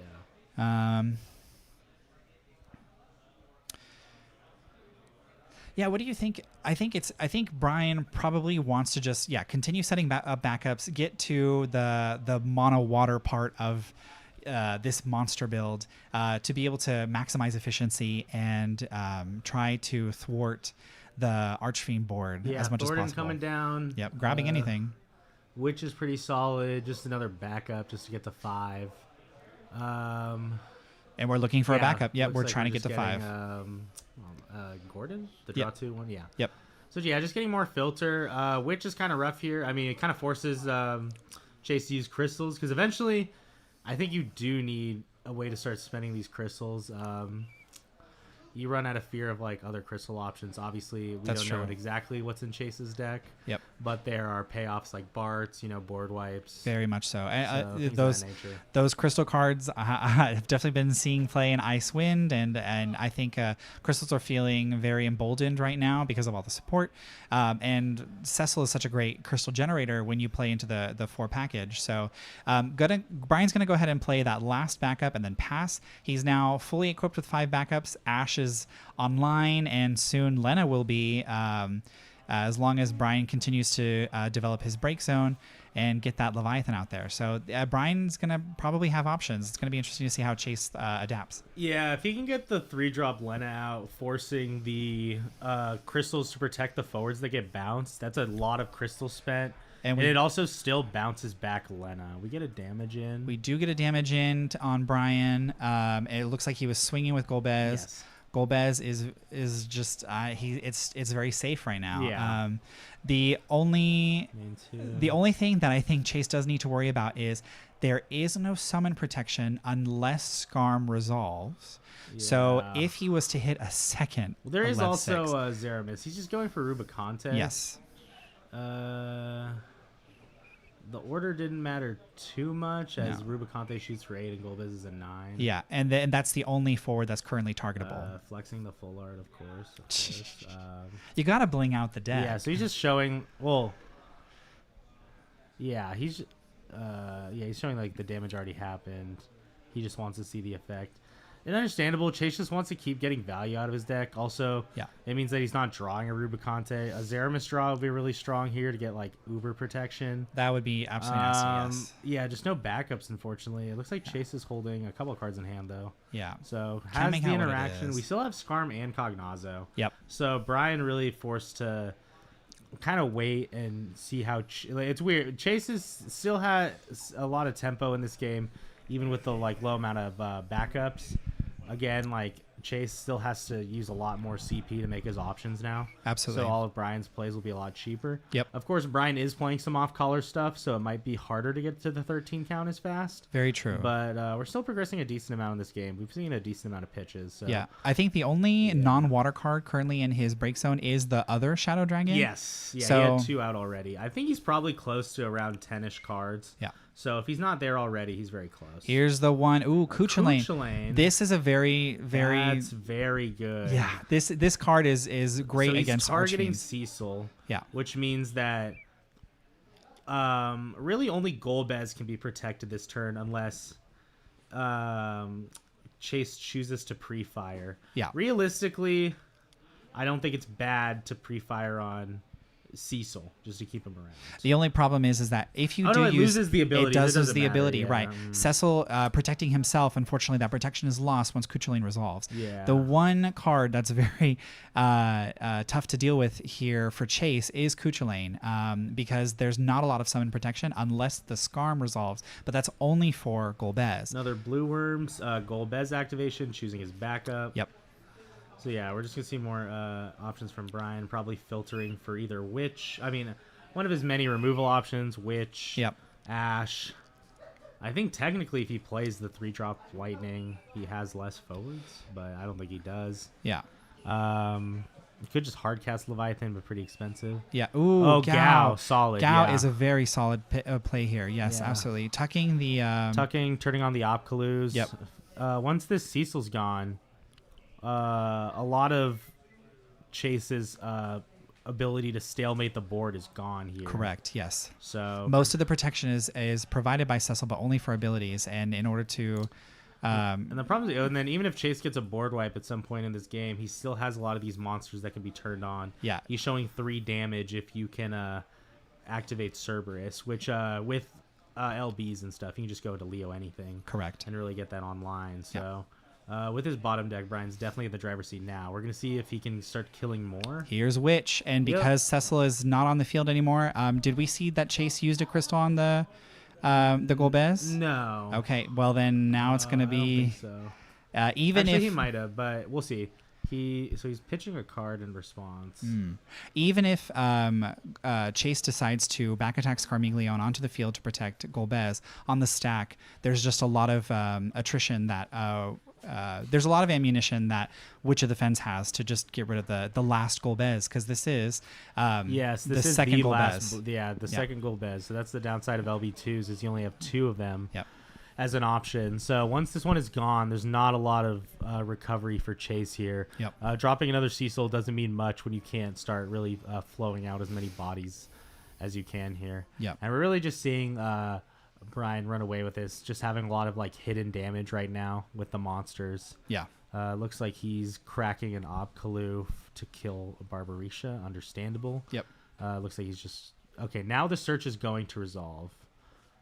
He presumably still... Okay, so he gets Cognazo here. He probably is going to target maybe the Witch, just to, in order... I think he might target the Witch in order for Brian to act now on popping the monsters. Yes, makes sense. Makes it... force Brian to use his options so that Right. you have a better chance in the future. And the other thing is, And it is still 2 activations off Witch, so it would be Opkalu plus a body you actually like. The other issue, though, is that I believe Cognazo will only get the put into the break zone effect if on Golbez resolution. needs to be on the field, so it'll be a bounce. Yes. Which means bouncing Witch is pretty... negligible. Honestly, bouncing any of the forwards is really bad. Yes, So. yeah. But the Cognazo, it looked like it targeted... Okay, it went for the Witch, and Brian opted not to pop any more monsters, and we're going to Brian's turn. Well, we're still in Brian's turn. Oh, we're still in Brian's turn, okay. Now Gosh. he chooses to pitch a card for Ash. Yes. Clearing out... what the body is... All right, here we go. More than 2 casts have definitely been made. Cerberus is online and attacking. Yep, and also you lose the pump effect with Cecil now that he's gone, so Yes. all these combats are super free. Yeah. If I'm Brian here, you don't really have to threaten too much. Damage 3 on Chase. Is Brian going to continue? I mean, it's just an 8K, so you could do a couple of these swings Yeah. pretty safely. Golbez could be a safe swing here. Yeah, Golbez is safe. Yeah. I don't think you mind letting it die No, here. absolutely not. Right. It's also a 9K, so it's pretty... Yeah. I believe Chase only has 1 card in hand right now. Probably, yeah. But like we said before, with just the one backup, he's just lost so much advantage. That's true. And now all of Brian's plays are all just going to be so cheap. Yeah. All of his plays are just going to be 3 or less, unless we see like a hard cast Lev 6 or Lev 9. Yeah. So yeah, a lot of good play options for Brian here. Yeah. Realistically, if I'm Chase, try to squeak in a damage or 2 for some tiebreakers. Tiebreakers, right. I think Chase is at 5 or 6 damage now. Yep. Passes the turnover. We see the stabilization coming from Brian. Mono water being Golbez as is still efficient on as it the is. field at least, Yes. but with CAG there, you don't have much removal options. Correct. Golbez can swing and deal 8K to Gao, I Yeah. believe, if that's still... Yeah, Gao's still there. Yep. But it would lose the trade to Ash, so Okay, there's he does have to be Golbez. careful. Ooh, okay. That is a Chase good- plays another But Cecil. unfortunately, or sorry, not Golbez, the Cecil, he had to pay 5 for it. Did not have other water cards. Yes. So that means that he has no Golbez activations right now, or Yep. no CP to activate Golbez. Yep. And Mm-hmm. we're seeing here Golbez swing, killing Gao. It looks like Gao is going to activate in response, making Opkalu an 8K body. Yep. Okay. Dead Gao. Brian decides Now he's going to going for block, the so it looks trade. like he's going to go 2 crystals to make the Golbez live. Yep. Which, it's not bad. You need it to keep him alive, but that just means he's just going to Play another Ash for 1. Yes. So. The nice thing is, though, Yeah, and he Cecil also is on the searched field. yeah. So Cecil can provide the ability protection. It just Yes. depends if Brian has a summon. Like right now, Chase is very susceptible to a potential hard casted 6 CP Lev. And if that was to happen, it would not be great for Chase. Yeah, I think Chase has a couple points of damage. Yeah. I think he's at 4. Yeah. I could be wrong, but yeah. No, yeah. So, but Cecil is very strong for being able to just protect your category 4 things. So we can see even if there's a lot of abilities that happen on the stack, Chase can just. But be also able to an bank easy out all ability to those force crystals. right now. Yeah, it's just going to be some Golbez duels. So we Yep. see Sahagin Chief, Golbez trigger on the Cecil. Yep. And I believe Chase only has 1 crystal left, maybe 2. Yeah. but it's tough. Just like we were saying earlier, happen. yeah, that Golbez is very good just to be able to push a little bit of a aggression for the annoyance in having to spend the crystals. He could chump with Cognazzo and play it again next turn, but I think Brian's sitting on at least a few cards in hand right now. Yeah. I think Chase is at like 4 or 5. Yeah, Chase is at 4 Yeah, points it looks of like damage. 4. Yeah, the Golbez is the LB. Yeah, so we'll see if Brian obviously wants to make a second play right now to get the Cerberus online. Cerberus swing is super free. Yeah. So let's see what he chooses. Probably going to be it could be something from his hand. Just could be an LB. Mm-hmm. Oh, yep. And like we said, there's just the 1-drop Ash. He can just play it again. Choosing to remove Cognazzo. Yeah. Let's see if he chooses to pump. Actually, it makes sense because if he chooses Rubicante, Yeah. and then Cecil pumps up, it makes it a 9K, so it makes the swings less favorable. Yeah. By forcing Chase to choose to keep the weaker blocker. Yeah. If he does pump it up, it's just a 6K, and all of Brian's attackers can just swing over super comfortably. But here's the thing, though. Is he planning on bouncing a card to Chase's hand? Oh, yes. If he does bounce. If he does, that means that he can pay the 1 for Golbez's effect and the additional 1 to be able to play Scarmiglione, the last Scarmiglione, theoretically, from Chase's deck. Realistically here, if there's an LB removal option, Luna Freya seems spicy. Is that what is that? Is that another Gal? That is another Gal. Oh, wow. So, yeah, here is rough because now you choose Rubicante. Yeah. I think Chase has 1 crystal left. There are a lot of powerful abilities for water, and they're all just necessary to answer enough that you have to. You gotta really you just gotta forces navigate the around it. hand here. Yeah. And then, Brian really comfortable. Doesn't really need a swing. He has so many 9Ks on the following turn. Yeah. And we know that Chase can only develop 2 crystals per turn cycle. Yeah. But with him top decking, realistically, he can't play 2 Cap 4 characters. Correct. Or 1 Cap 4 character on his turn and follow up on the opponent's turn. Yeah, and Gao is so good too as removal for putting it back into the deck because that means that it's not a card added to Chase's hand, and Chase cannot use Golbez's effect to also generate another crystal off of Cecil. Yeah, and the Sahagin Chief is slowly climbing up. It got up 1 count with the Gao. Yeah. And now, so here we're swinging with the 9Ks. Swinging Yeah. with the service here, allowing the trade. I think that's fine. Yeah. Oh, wait, no. There's no trade because the Rubicante's gone. So, yeah, totally fine swings here. That's 5 points of damage. Yeah, probably choosing how to live. Yep. Because if he blocks, these... So you go... Okay, so you take in, you go to 6. But then Gao can activate... And I think he's doing that right now. He's activating the Apkalu. Yeah, either Apkalu or Sahagin. Probably Apkalu. Sahagin Right. Chief could also bounce Cognazzo if he didn't choose to activate it already. Yeah. But I think he did. It doesn't. The 6K doesn't matter too much. Right. Which being a 6K, I think there's 1 more crystal, so it could be a 7K. So the blue worms can't swing super safely. Right.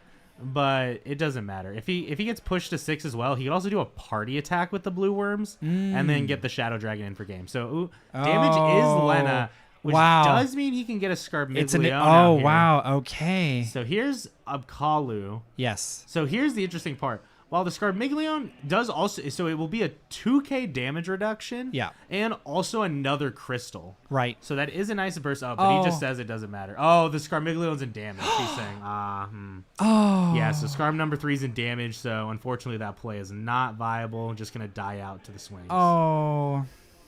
And you know what? That's the thing. When we need to see all the pieces in the deck, it's unfortunate when we see it in a zone that we don't want it in. Yeah, the longer the game goes, the longer those cards are leaving your desired zone. So it is unfortunate. I think it's a little bit harder for Archfiends in that regard too, because you just don't want to. You want to see all those pieces there, and when you see them elsewhere, it's very, very tough. You know what's interesting is the amount of characters and costs that Brian had on his field. I almost feel like he could play like 1 CP Leo. That would have been nuts if that just got pulled out of nowhere, but ultimately, yeah. What a match! What a match that was. No real route. Like looking at the chat, there is an argument for Chase to try to push for damage, but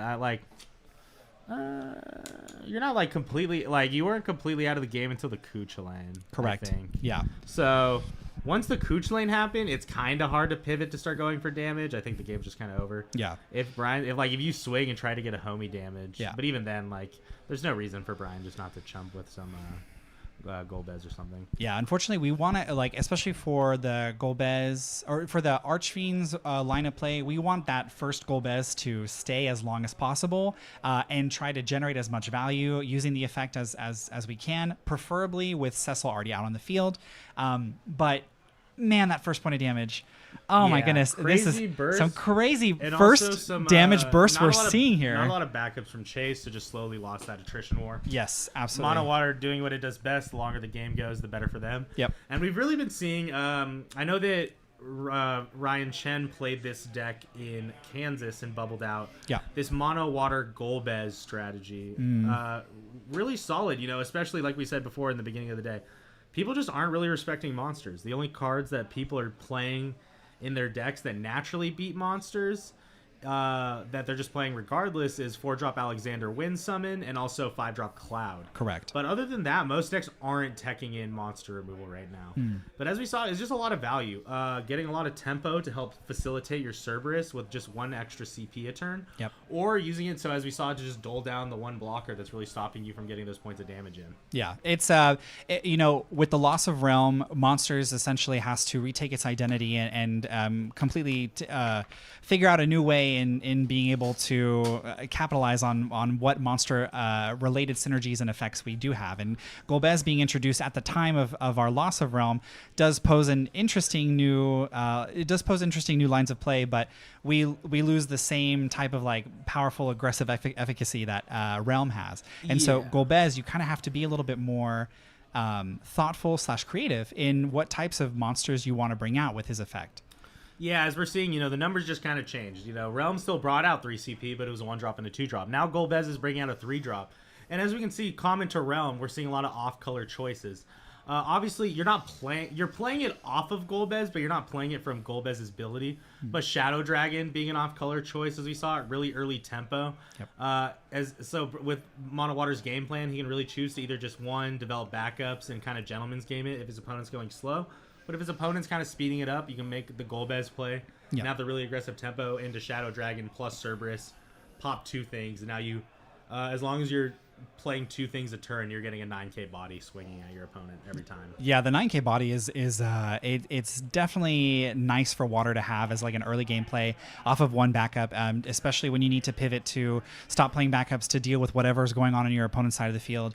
And the other ability that you don't maybe take as important in the grand scheme of things, but that secondary effect on Golbez, being able to dull or activate any character off of a monster entering the field at least only once per turn, like that's significant, as we saw here. Being able to dull down whatever blocker is left on your opponent's side of the field in order to swing for game. Being able to reactivate your own backup off of like an Opkalu, like this is the most free character ever, and then draw a card. And so there's so many uses to it. It's very simple, but it's very powerful. And Golbez just adds that extra layer of technicality that that Realm necessarily didn't have in that regard, but also was strong in her own right. So. Yeah, for sure. And again, just the 9k body in the early game. Before, the only 9k body Mono Water really played was Ash. So now you just have a body that can threaten, just prevent some early game damage. But as you see, if you get the righty experts at the right time, it doesn't matter. And again, that's such a good ability for playing Lev 6. It is such a swingy burst. Man, that EX burst. It is unfortunate, you get hit in the crosshairs. Obviously meant for Wool 7, but yeah, as you can see, it was still relevant in this matchup. Absolutely, it's the burst you just don't want to see. Funny enough, would be relevant in the mirror because you're on the Dark Golbez as well. That's true. So it could, So interesting to see how the Mono Water continues to play throughout the day. If we'll see Golbez in top cut. But yeah, so as of right now, we're wrapping up round 3. We will have a quick lunch break, and then we will proceed into round 4 of our Swiss today. Yes, lunch is going to be 30 minutes. I believe time in the round has already been called. So approximately there may still be some matches going. We will see you around 2:50 or so. 2:50 Pacific, the PDT. Yeah, we will try to get the standings to let you guys know. Obviously, not everyone's decks is public, but if people are kind of known for being certain players, see what decks are kind of performing well. Yep. I can also I'll be asking around the players to see how's people's records are doing, decks whom I'm aware of. I do know that there was some, Mono Earth, Giga Wool, Crystals, a lot of stuff that we expect. Mono Fire as well. So we'll be seeing how everyone's doing going into this lunch break for sure. We just got word that lunch will be 45 minutes, so it will be over at 3. So 3 o'clock is when we're having all the players back for round 4, and that's when we're going to be having y'all back to watch round 4 with us. So once again, thank you all so much for watching up until this point. We're going to keep providing you the best in FFTCG streaming entertainment. But yeah, have a nice break, and we will see you soon. Yep. Bye-bye. Bye.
Hello. So sorry. I just realized I'm muted. Hello, everyone. Hope you had a good break. We are back with round 4, and we're going to have Bradley Whaler versus Ryan Chen. Oh, yeah. I need to fix that. Bradley Whaler and Ryan Chen. Bradley, I believe, is on Ice Wind Crystals. And for Ryan, I'm not exactly sure what he's on. Do you know, Milo? I'm pretty. He's on the Mono Water Golbez deck. Gotcha. All right. Round 4. We are here. Yep, I see a... Okay, we're just going for the... I believe it's Scholar, the 3-drop that draws against crystals. Yep, drawing gains a crystal if you so- don't have 3 backups out. So we are starting with a backup, getting ready for some possible remnant action next turn. He's just going to shotgun Lunafreya here. Yep. On Ryan's end, obviously Bradley's going to be trying to set up a 3 crystal turn 2, so trying to drop a remnant here. I believe I saw Thornton burst. Yep, we see Thornton. Fantastic burst off Lunafreya. Pretty solid. And we're going to go ahead and search for a card. What was that? Oh, got to swap the play. Oh, gotcha. Are they? Wait, no. This is right. correct. Yeah. Oh, no, it's Bradley is on the right and Ryan is on the left. All right, so we're going to go ahead and we're going to play Sarah for Ryan, and Ryan's going to go ahead and grab Gordon, start setting up water. This definitely looks like another water lightning or mono water monster. Yeah, maybe? I believe I saw a Shadow Dragon on the Lunafreya flip as well. Yep. So definitely a similar build with Golbez. Yeah, so Bradley here going to try to get a remnant in turn 2 to hopefully set up into a turn 2 Bartz if he has it. Oh, and is that a Yagrosh? Yes, it is a Yagrosh. That's going to be very tricky for Bradley to be navigating that. Seymour gets a lot worse here. Yep. A lot of the Yazoo, which is the one that Dole Freezes can only choose Yagrosh now. Yes. So Dole Freeze, a lot worse option. So Correct. his forwards are going to be a lot easier to swing through with. Correct. It'll be interesting to see how Icewind navigates this matchup. It'll be interesting to see how Mono Water Monsters navigates this matchup. There's a lot of resource denial once Seymour and Kadaj get going. But the Mono Water Monsters definitely has a lot of technicality in its place. Oh, no! Okay, Spirit is damage. Spirit is damage for damage 1. And Bradley's that's starting really slow with a second 3-drop crystal generator backup. Looks like we're going to see the Gordon being played right now. Yep. We're going to resolve that effect. Yep. It looks like, just play the Gordon, resolving both effects, and don't have to do much. Now, Spiritus being in the damage zone is unfortunate in the sense that most Ice Wind Crystal lists, I think, only play the Spiritus at 1, right? Yeah, most decks will play it at Yes. 1. It's just if you draw it, you can play it. Obviously, this is not going to be an option. No, so no refunds for large crystal payouts. And we're just going for backup number 3. It looks like Bradley's idea here. Maybe play kinda Bartz. Develop a bunch of backups to get some value. Yep. I'm seeing he could be playing it looks like it's Remnant time. All right. Yep, Remnant time with Yazoo. Yazoo getting out Laws or Los, whatever you want to call it. Yep, Laws. Yep. So okay, and then getting 2 crystals, spending 1 to Dole Freeze Yagrosh, of course. That'll be the only thing getting Dole frozen this game, unless there is some way to remove the backup, which I do not believe there is. Unless Ryan makes some cheeky play that bounces it himself. Yeah. Which I doubt. Correct. I think I just trying to deny resources as much as possible for Mono Water Monsters will be to Bradley's benefit. Trying to do that as much as he can, but the Yagrosh is going to be very tricky for him to navigate that. For Ryan's Ryan's turn, he is playing the Thornton, pitching Blue Worm and Hilda, and grabbing... the Alchemist to free cast that and round out to 5 backups. And Mono Water at 5 backups, Ash is online, and all the efficiency is there. So Ryan is sitting nicely, having stabilized, and is just trying to see what Bradley is going to throw at him. Yeah, obviously Bradley's got set up with a bunch of crystals, so we're going to see how he chooses to spend it. Yuffie could be pretty good to start removing some key things in the beginning. But obviously now Ryan can set up some Golbez lines where we can see like Golbez and Cerberus choose to activate all his backups and start just getting some crazy tempo plays. Continuing to keep Yagrosh down. Damage. Nymea. It's going to be the Nymea backup. So Ryan's going to draw a card. So let's see what happens here. Looks like we're proceeding to second main. See a Kadaj in hand. And unfortunately, Bradley doesn't have the Barts, which would be really nice just to be able to generate more presence on the board.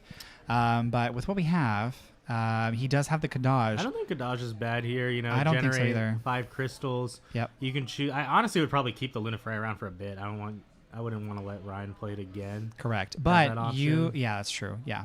Because you could essentially return it to hand, so to speak. Yes, it would just kill it, but it would allow him to play it again. Right. And considering you want to restrict Ryan's options if you're trying to play Kadaj to force the discard.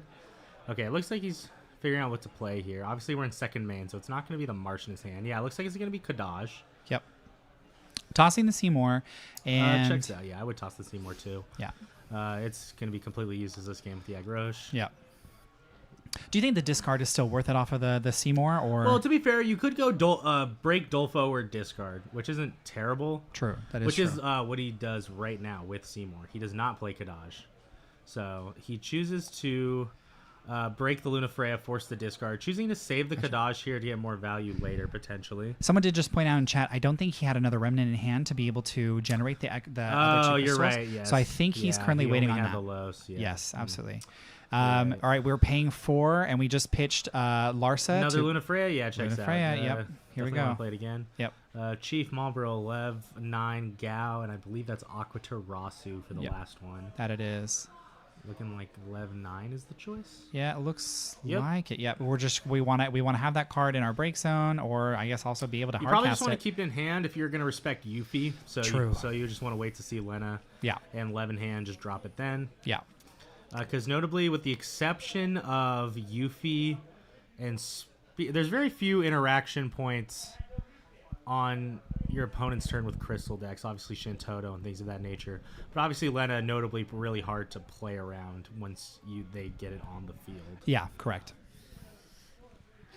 Just checking in on chat. I'm noticing people were mentioning that we were muted. We were muted earlier. That's my bad. Sorry. But I believe the audio is coming through. So please just let us know if you're able to hear us. We'll keep going there. Yeah, it looks like we're seeing an Obkalu get played and also Kuchulain targeting Seymour. Yep. Obviously, just for some filtering.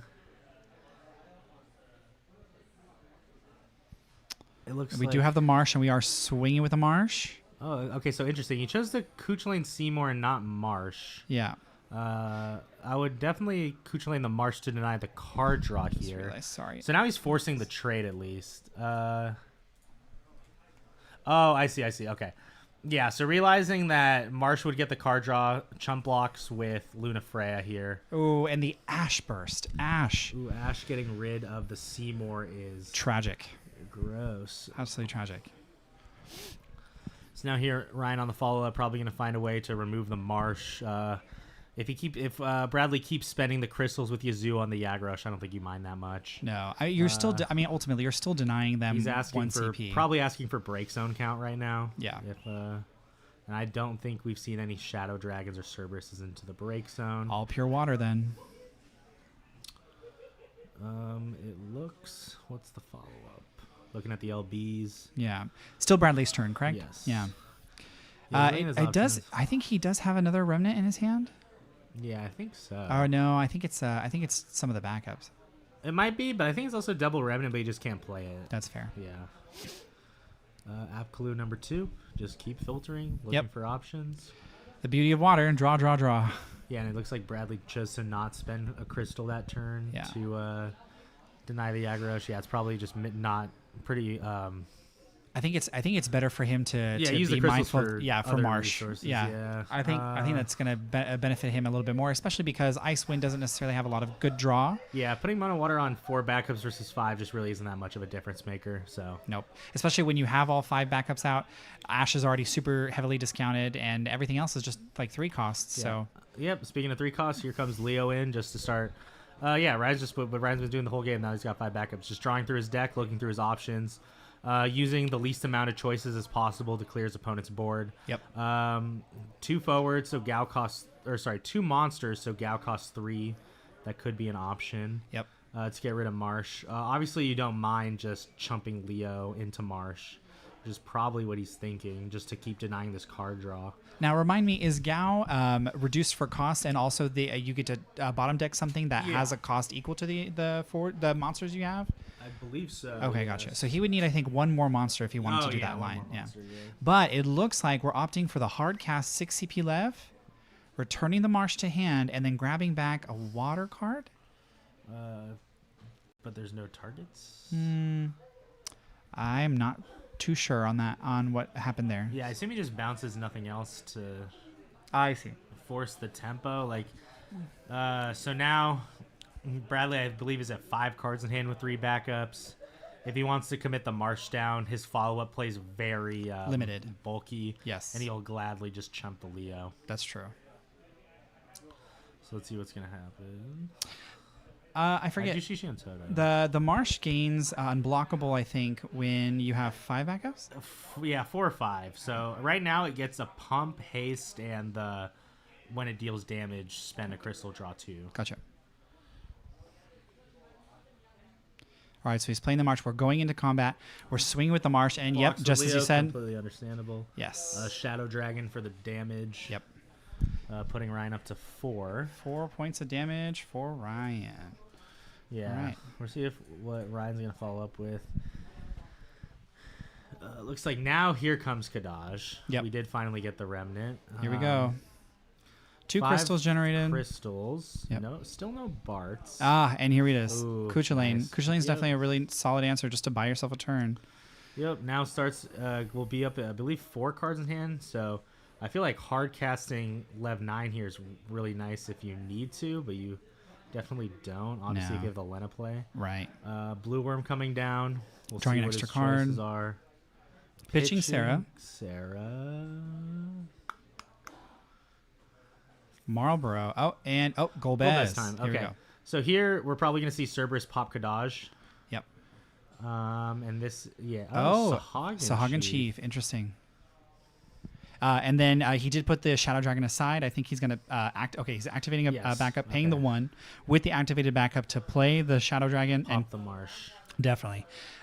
And we are paying a crystal. Can you bounce her up? We're going to check. Oh, yeah. Choose a dull forward oh, no, you can't. Okay, gotcha. Okay, yeah. Got it. So, yeah, can't be a legal target, so. Correct. And here it is, the Ash. The Ash, and that's going to. Yep, Ash is going to go ahead and get rid of that Kadaj. Yep, so we got just Yasuo on the board, and obviously that's only hitting Yagurash here. Yep. Minimal draws here. I do see. Okay, so there's Bart's, and I do see Kadaj. Yep. So those are some solid choices to have. I believe Ryan's on 1 in hand. Yeah.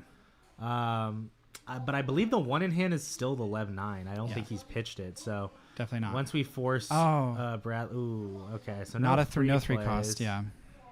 So Yuffie and Shantoto were the draws. Gotcha.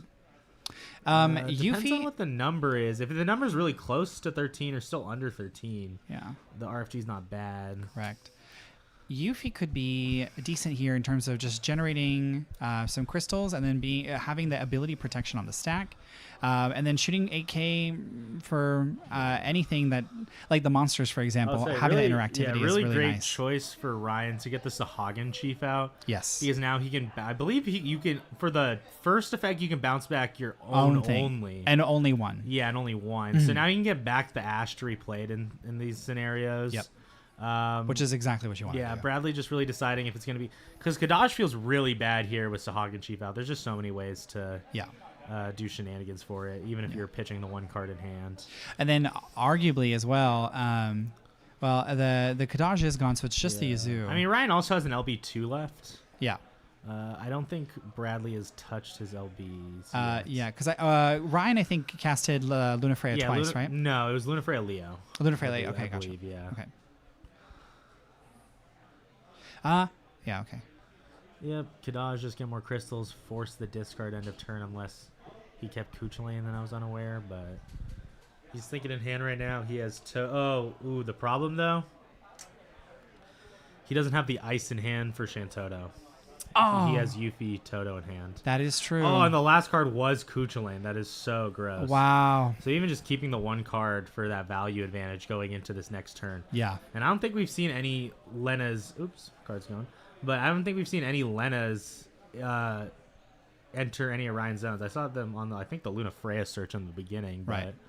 well, I there's mean, 3. And he's counting the break zone, so... all you need is 1 CP and 1 card in hand.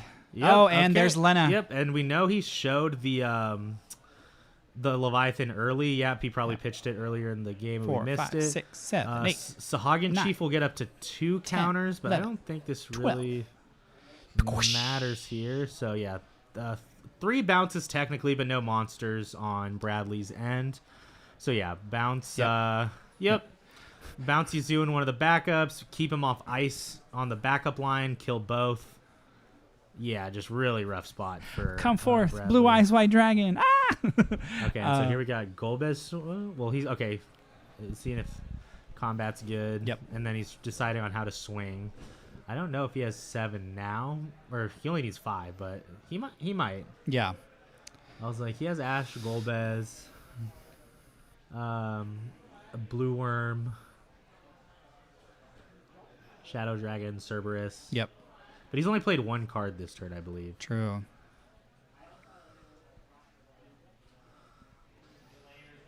Oh, but the thing is now, though, is that with this play, Bradley does now have the ICP to activate Shantoto. That is true. That is very true. And that's exactly what he ends up doing here. Okay, gives himself another turn. Completely understandable. Yep.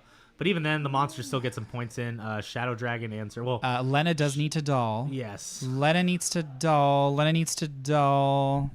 Dull the Lena. Yeah, and the... Okay, Leviathan. Thank you. Okay, so yeah, Shadow Dragon coming in. Cerberus is not online, which I don't think matters. I think you're pretty comfortable taking it slow. Yeah. You could just... Blue Worm's pretty safe. I Yeah. don't think there's anything wrong with that. For whatever damage Ryan Yeah. wants to get in, I think he'll just go ahead and do it. Yeah. And it's not like Icewind has any Yeah, prominent Icewind bursts. notably has no burst. It so feels it very doesn't really safe to matter. be able to swing into it. And then he's playing another Blue Worm. And then is he dulling something or activating something? No, he's gonna. I think he's targeting Ash to activate off Golbez. I see. Well, depending on, well, I guess maybe Ryan was expecting to see what Bradley was doing. Yeah. He could also just play this Blue Worm main 1 to get the Cerberus activation. Yeah. But yeah, here, we don't see another Shantoto draw, so no damage mitigation. Nope. Even with 5 crystals, Yuffie can't clear anything relevant in this board. Something that would be nice, but I don't know if Bradley plays it. He needs some type of board. Vaughn, Yeah, I think Vaughn would be a really, really nice card here. Looking at his LBs, I don't think there's much left. Yeah, even if he does a board wipe, though, the problem is he still holds up. He's still holding up enough monsters. All Ryan needs to do is get a couple activations to turn Cerberus online. Yeah, and then not only that, He has 2 Blue Worms as well. So I don't see the Cerberus on the field. oh no, I forgot. He never got Cerberus. No, he has Shadow Dragon. He has Shadow Dragon. I forgot he got Blue Sahagin Worm. Chief and not Cerberus. Yeah. Shadow Dragon But still, and Blue Worm. plenty of options. Also, a Gao top deck could be another. It's like a pseudo haster because it could activate his one of his Opkalus or his Sahagin Chief. Yeah. And the other thing is too is that like Vaughn only deals 4K per every 2 crystal. So for the 9K bodies, Ash, Golbez, and Leviathan, even if he was to play Vaughn, he would need to generate 2 more crystals, which is incredibly difficult to do here. The card on top of Bradley's hand is the Ice Shiva that gets free. That's free, and then you draw a card. Yeah, which isn't great right now. Obviously, he has the he has the Scholar backup. We know he pitched the Remnant for Shantoto. Yeah. Definitely. Bradley, definitely in the hot seat here. All right, we're going to go. Or Victoria? We're doing Victoria. Ryan does have 2 cards in hand, but the crazy part is I think... You can do a gimmicky way of like... Oh, no. He just lets it happen. Yeah, that's fine. And I was like, you could do a Sahagin Chief activation to bring a card bounce back your own thing and kill Victoria, but you don't need to. Right. You can just wait. Yeah. Make a play on your opponent's turn. If Ryan still has Leo in his LB deck, he can just play another Leo. And I think that puts Sahagin up to 3, and then you're pretty comfortable. Yeah. Looks like we're getting the free activation.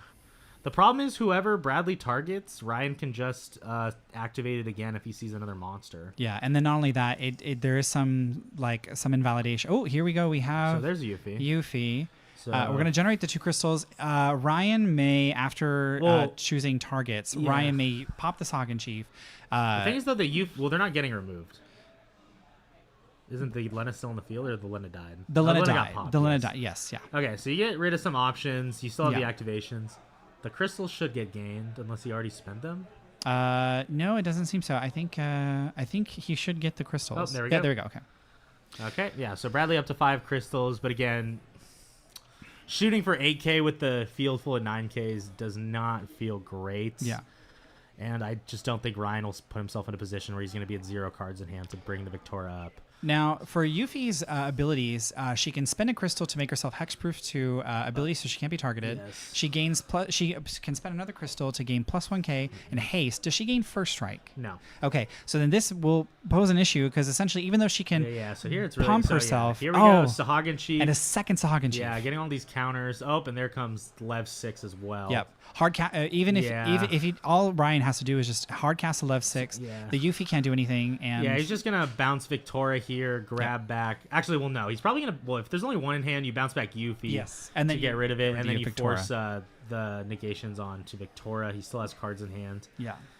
and he will have cards in hand once the Lev 6 resolves, getting back presumably some water forward, and he's also just choosing to activate Sahagin Chief as well to do more minuses. Yeah. There's a lot of Brian has a lot of leniency here, and the margin for error is Yeah. very, very wide. Not sure the exact sequencing, but obviously there's going to be bounces and there's going to be minuses. Yeah. And both of Bradley's are going to be popped. Presumably you bounce the Yuffie to make it less annoying. Yeah, so he's saying... Or he might have it so he just forces you to spend a crystal. Yeah. Because again, the crystal just stops the abilities, but it doesn't give the power. Correct. So yeah, so he removes the Victoria to deny the card in hand. So he's Mm-hmm. choosing to not get chosen by abilities, And then which I think is fine. yeah. And Ultimately, then, he can just cast the Lev 6 exactly. Grab back like Lena, for example. He Gao casts is So fantastic. he casts second Lev 6. Yeah, second Lev 6. Gao is great because he'll come out for cheap, and then he'll also Yeah. animate one of the Apkalus to add as an extra point of damage for an attacker. So Yeah. it is definitely looking. Realistic here, Bradley's just counting and see if he can spend enough crystals to stop some attackers. But unfortunately, all the things that he can target right now are 9Ks. Correct. So he can only kill one thing. So it looks like he kills the spent the- Gold yeah, Bez, kill the lets Gold it Bez. die, and then here we'll see if Gao comes out. But it looks like it's probably just gonna be combat. Yeah, because Like I we count. have three attackers already. Yeah. And there But is the Gao for Yep. insurance. Absolutely. If you're able to Yep, do it, you're fist able to do bumps, no more yet. Yeah, no. it. And Rel in the X-Burst. with that, Ryan takes the game. 7-4. Mono Water Monsters wins against Ice Wind Crystals. Yeah, so I've been seeing the Mono Water deck putting in a lot of work on stream, showing the different options. Sahagin Chief really showing the value. And Yep. obviously, 3-drop Lena and 9-drop Lev is a very small engine in Mono Water, all things considered. Absolutely. It's just 6 cards, so Yeah. all the other options, you just still facilitate the same thing. Yeah. And obviously, you still get the appeal of being a mono-colored deck, or at least in the backup line, so you get the value of those. The category 14 2-drop backups that are all free. I believe this one's like, I don't even know which one's the one for water. but It's Alchemist. Alchemist, Leatherworker, yep. And it's in that package, like you were saying. So it's usually just 2 Golbez, 2 Cerberus, 2 Shadow Dragon. Normally, yeah, but it looks like we're seeing more inclusions of Sahagin Chief. It just helps, right? Super. It's an easy play.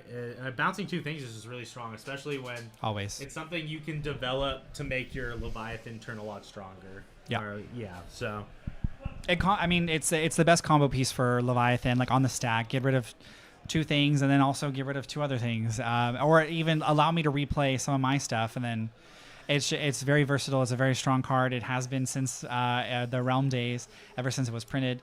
And a great display from Ryan, and then also great display from Bradley trying to navigate that matchup.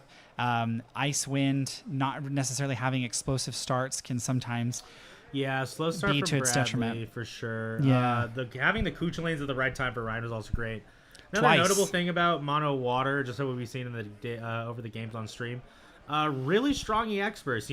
While Tiro got banned, Thornton, which is basically the same EX burst but better, untouched. Yeah. Kucha lane EX burst, drawing a free card's always strong. Lena burst, always great. Yep. I don't know if he's playing. Well, if Brian and Ryan are on the same list, they're on Waka, Yeah. which is also another great burst. Yep. Lev 6, as you saw, nuked Chase out of the game in round 3. So there's so many great burst option and also like because they always kind of get compared, mono fire and mono water. Yeah. Since they both have similar packages of slow, remove everything your opponent does, really grindy. Yep. They both have really strong LBs. Fire has Montleonis, obviously, but Titus, Lunafreya, Leo, all great choices. And then it allows a cool monster package as well. Yeah, and I mean mono water also, like it's you build into that package, you are getting efficiency already ingrained into its gameplay. Like water is all about card draw, it's all about value, and you see it in these games where you get to 5 backups, your Ash is just like you go so far, and then Apkalu, you're drawing a card for like next to nothing, and Blue Worm. It's like all these characters that you're playing, they all refund in some way, shape, or form. Especially the combo of like Golbez plus Apkalu, making it like essentially a free Leo, which is like obviously you don't get the body if you don't have Gao. Yeah, but still super strong. And also like it's I believe we saw it on one of the flips from Ryan. Aqua Tarasu, still a great card. Obviously, it's not as good as Amma. Amma will still be the better choice. Yeah. But in a lot of matchups, stunning something and leaving it on the board is pretty great for a lot of forwards to just kind of keep in check so you don't have to deal with them coming in again. Yeah. And then not to mention, what is it? Realm brought out 2 monsters, and if you really think about it, Golbez is essentially also bringing out 2 monsters if you have the Shadow Dragon in your break zone. Yes. So it's like, okay. And then not only that, the monster that you bring out with Golbez, as we saw in this match, the Shadow Dragon. It refunds the Shadow. Yes. Yep, absolutely. And so it's just, yeah. Yeah, no, it's really solid, and it's especially like early game denture, like removal pause. So yeah, if you want to take it slow, you get Sahagin Chief to build it up. If you need a quick removal. Yep. Then you get Cerberus. I believe that was an announcement that there's 4 minutes remaining in the round. 4 minutes left in round 4. So yeah, we're gonna keep kind of seeing what games are there. Maybe probably try to get another undefeated game the next round, and then round 6 we'll get a bubble match going for you. And then those are always fun. Announce top cuts after round 6. Yes. So yeah, we'll be on a short break, probably 10 minutes max, and then we'll be back with round 5. Round 5, everybody. Something I will probably go do for everyone watching is go see what the standings were. Yeah, going into round 3, I can go ahead and give you all the standings of, I think, just like our top 16 players. I think that should be fine. Yeah, right? that's fine. We can kind of see some names and then see what 5. they're on. See what is going on there. Yeah. In regards to chat, just let us know what you think is going to win tomorrow. Decks that you think are sleepers. What deck do you think? That's a pretty easy question. Overrated and underrated. Give me your guys' picks. I guess for underrated, I think it's already shown its success on stream, but I was thinking Mono Water was pretty solid. I was also pretty high on monsters in general, just because no one's respecting them with removal. Yep. Overrated, I think everything's pretty actually, the card I'm not a huge fan of is Bart's. I am the crystal one. The crystal one, yeah, the 8-drop Bart's. I think that card is overrated. I actually like a lot different crystal payoffs. I think there's a lot cooler crystal payoffs, specifically Lena. I think if a deck can work with crystal Lena and try to make something work, I think that there's definitely potential there for sure. Yeah, being able to reanimate 2 things, a 3 cost and a 2 cost, is just the sky is the limit. The ceiling doesn't exist. It's very powerful. I mean, you have incredibly annoying 2 costs like Furion and Zidane, and then you have just like the Wool 7 as a deck, right? And it's all about 3 costs, and Lena being able to grab back any 3 cost without restriction is just like... Yeah, especially with the fact that when you're choosing these 2-drops, you can often choose multicolor ones, which are obviously much more stronger for their CP costs, like Furion and Zidane are often like the top choices to grab back from Lena, which are really powerful plays. Very true. So yeah.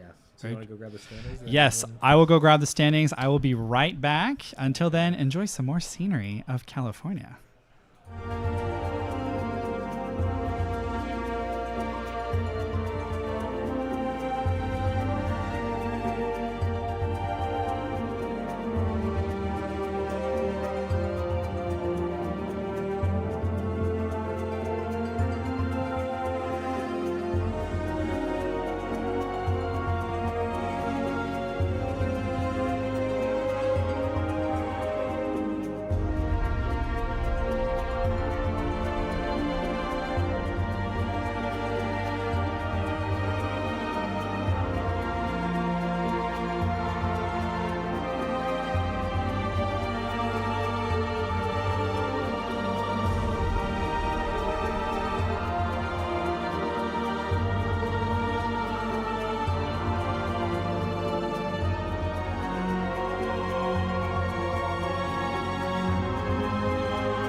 All right, everyone. Hello. Hope you can hear me. I am back with the rankings of at the end of round 3, going into round 4.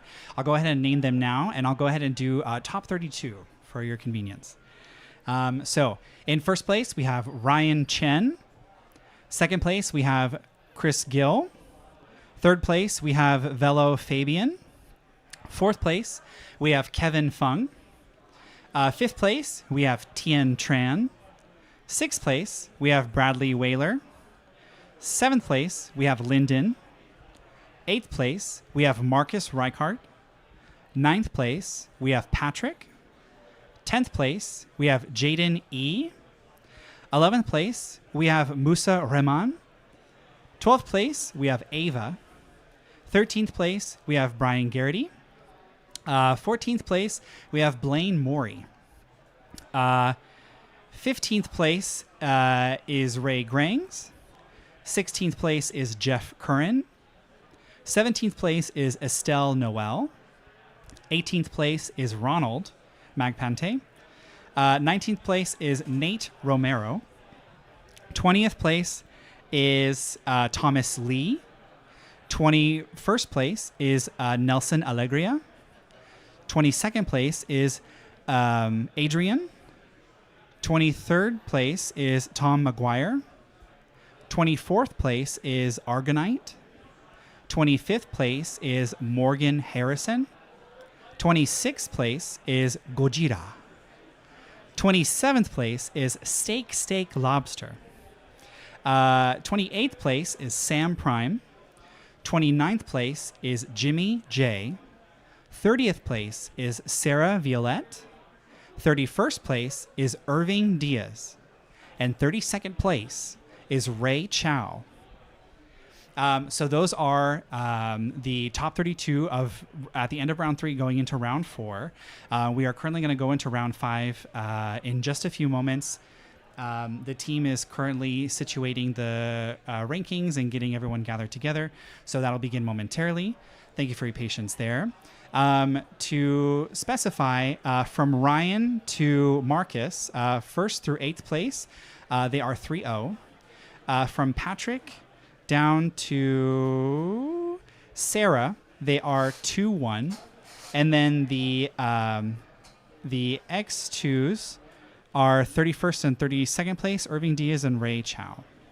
Okay, and then for stream, I believe we're having Lyndon versus Lyndon versus Christopher Gill, I believe, is going to be the stream match. Okay.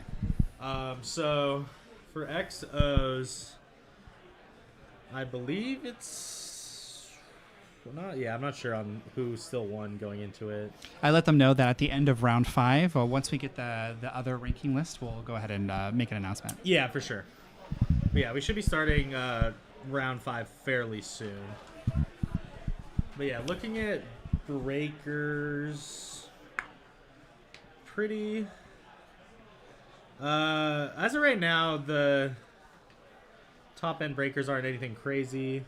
Patrick's got a really strong tiebreaker going into this round at least, so a little too early to tell, to be honest. But yeah, just going into these, seeing a lot of familiar names in the undefeated X1 situation currently. I'm not sure on the exact math for what X2, how many X2s bubble. I'm sure someone can put it in there because we had 59 player final count. I believe yes, it was a 59 player final count. That or 59 or 61. I think it was 59. Yeah. So let me pull that up real quick. Sure. And it's always interesting because the halfway point, it's like, oh, someone's doing really well, and then maybe a bad stroke of variance happens, and the last few rounds don't necessarily go as you want, or your opponent just gets a very wonderful first point of damage EX, and then you're just like, okay. Forced to be a part of all that fun. So much fun. Yes, having so much fun here. Yes, so we're going to... Milo's making the calculations now. I believe it says... Okay, if this is right, it's saying 4 X2s will miss with 59 players. Got it. So yeah, so most of them will make it. Should be one undefeated, unless there's some pair down shenanigans. 5 or 6 X1s, and then the rest will be X2s. No Gotcha. X3s will make it. So yeah, X2 is the cutoff. Just try to get some good breakers going into that last round. Generally, you can kind of tell what you need to do when they post the standings going into the last round. So Yep. It's always nice to see those standings. You're able to just kind of make an informed decision in terms of where you might finish as placements, and see where to go from there. yeah, of course, even if you're not playing for Top Cut, obviously, top 32 still gives you a frame. So no reason not to finish out the day. Absolutely. We love those prize promo cards. We sure do. It sounds like they're going to make an announcement for the pairings for the next round. We're going to go ahead and get situated here, and then we'll be right back in just a few moments. Yes.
And we are here. Hello, everyone.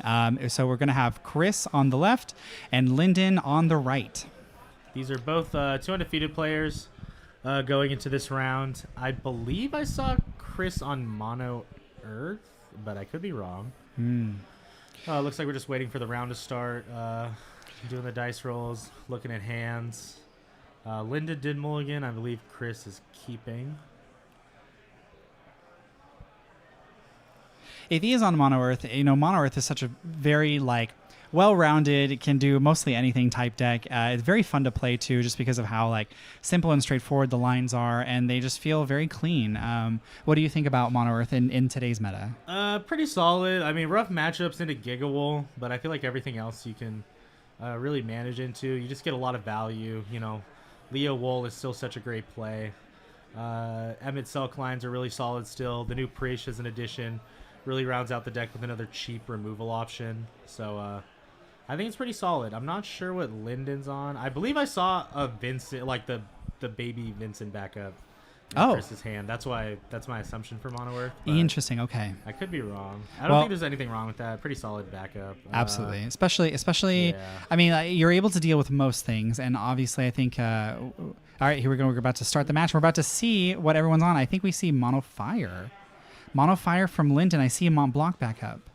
Awesome. And a Minwoo. Is that a Minwoo FFBE? Interesting. Could be Fire Eyes. Oh, that would be interesting. All right, let's see what. So Chris is starting us off. Let's see how Chris starts, and then we'll find out what they're playing together. Yep. Yeah, just figuring out. Nothing wrong with just figuring out what your hand sequence is going to be, starting out the next few turns. We're all here together. We're vibing. We're talking about cards. What a better way to spend it. Is Is it Cat 8? Okay, it was not an Earth. Not Earth Vincent at all. It was Cat 8 slamming down turn 1 Adia, get the character. I believe I saw Zidane in Lyndon's hands. Yeah. But considering I'm blind. All right, here we go. So we have Cat 8, Chris on Cat 8, and Lyndon. Lyndon is definitely on something. Yes, yeah. I saw a Mont Blanc Baka, but you are correct in the sense that like it could be Fire Ice, and you're just using the Mont Blanc to deal like just the 5K. Yeah, so we'll see what he does. So yeah, Adia getting Sid Kramer. Okay, I see Phoenix. Yes, this is interesting. I believe is that Minwoo FFB? Yeah, it is Minwoo FFB for sure. We have Vivi backup and Minwoo FFBE. I think it's probably just mono fire that's splashing that warrior to cheat it in somehow. I see. That makes sense. I do see an Axstar. I see Axstar, Vivi, Furion, Phoenix. Interesting. Phoenix is a very mono fire card, but also like there's nothing wrong with just playing a one of Phoenix in a Fire X deck. Yes, I mean Phoenix is such a nice, just like one of kill spell, get rid of this thing, 9K, 5K to the Vivi. All right. Oh, and then he does have the Mont Blanc. He's able to follow it up with 2 backups to get rid of the Adia. That is very nice. Nothing wrong with that. Completely good. He's probably just choosing on what to keep. Correct. Debating on keeping the Phoenix. I like keeping the Phoenix just to have another cheap removal option. Yes. It is nice having a removal option that doesn't care about your backup count. Correct. It looks like. Yep, and we're going to get rid of the Furion. And it makes sense to get rid of the Furion. Yes. The Furion's not going to do anything for us right now until we get to 5 characters. And Chris might not get to the 4 characters immediately, but it is good just to deny that card draw. However, this does allow for Chris to play another Adia. Obviously, Amma could be online for Lyndon. I think he has 3 cards in hand. Yeah. But from what we're looking at, I believe it was Axstar, Phoenix and an ice card. Yeah. Looks like Selfie's coming down. Selfie is coming down. We very well can actually go grab the other Adia. Yep, just play the Adia, grab the other 2 cost backup, and start drawing a card. And yes, top 16 will be tomorrow after today. So please stay tuned for that for sure. Yeah, we'll be announcing top 16 players. Yes. And, yes. But for now, so we have 2 backups, and you're right. Keeping the Phoenix is such a really great just kill spell on a monster. Going for Squall here. Yeah. Oh, okay. Squall. So Squall allows him to cheat out another 4 or less. Yeah. I believe so. Probably just likes what's in his. Well, can he play it all? Well, I don't know. Maybe he has the other Adia he might be in his taking hand. It slow. I don't know what the cards in hand situation is. Well, he had to dump 3, so he should be at 5 cards in hand. Yeah. So he should. No, I okay. believe he's at 3 in hand now. So Chris only has 2 in hand, I think. 2. Yeah, Okay. 2 in hand. And so Lyndon's in a really good spot because he kept Phoenix and you have the 2 backups. The Phoenix is just really a really great play on curve. In Edgar, is there the Zidane to punish? I thought I saw do. it in his I hand, do see the Zidane for the punish. So this is going to be perfect because being able to get rid of that Squall or whatever, or even a Sin. Yeah. Just Eden. Yeah, Eden. thinking on what to pitch here. It looks okay. So he pitches Axstar for Edgar. Trigger on the stack. And Zidane trigger. So, Bada boom!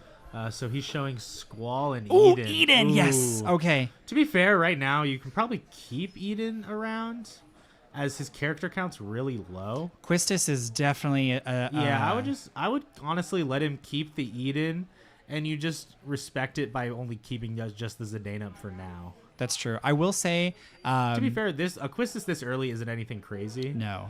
But it is nice keeping a brick in Chris's hand. That is true. Yes, it is CP that he is unable to cast. So as we see, he chose to get rid of the Quistis. It looks like another Squall in the damage. He drew a 4-cost free Renoa that grabs back a Cat 8 forward and is reduced for the amount of Cat 8 that you control. But now 2 Squalls are gone, and there comes the nice follow-up. Yep. Very nice follow-up.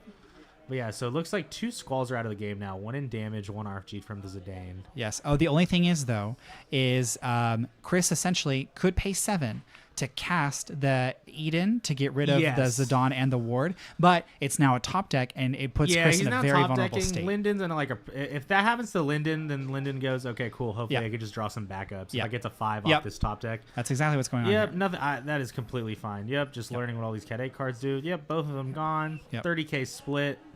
Nothing you're doing about that. But here, preferably some Cooley top decks, some Security Officer. I see Human as the draw. Perfectly that is fine. perfect. Yes, we're going to draw that card. Yeah, top deck Cooley if you're a real gamer. Nope, it looks like Amma, though. Okay, so he keeps Amma, choosing not to dump. Honestly, If that's a red 13 in hand, I wouldn't mind just dumping it just to get to 5 backups, and then you can shotgun. A Montleonis. Yeah. Yes. I don't that's think true. it's bad at all. It's true, However, you can still play Montleonis and red 13 next turn, so you can Yep. kind of play accordingly. That's true. It looks like Cypher's coming down too, so now Lyndon can just go red 13 and activate one of red 13's 2 effects to clear Cypher. Yes. And just really take it slow. He has so much card advantage right now that Lyndon's just going to keep moving on with it. The beauty of Mono Fire when it stabilizes. Yep. So I believe his hand is Alma red 13. Yep. I believe they're just talking. Oh, what's back and forth on something? Untaps, but no draws yet. All right, here we go. Drawing. Okay. Looks like Mog 3. Not sure what the second draw was. The second draw is the Demon. Ooh, the Demon. The Demon. If here, I just play red 13 and pitch Mog to clear. Oh, yeah, you can just keep the Mog in hand and just pay the 2. Yeah. Showing, well, he still has 3 to play Alma if necessary. Yeah.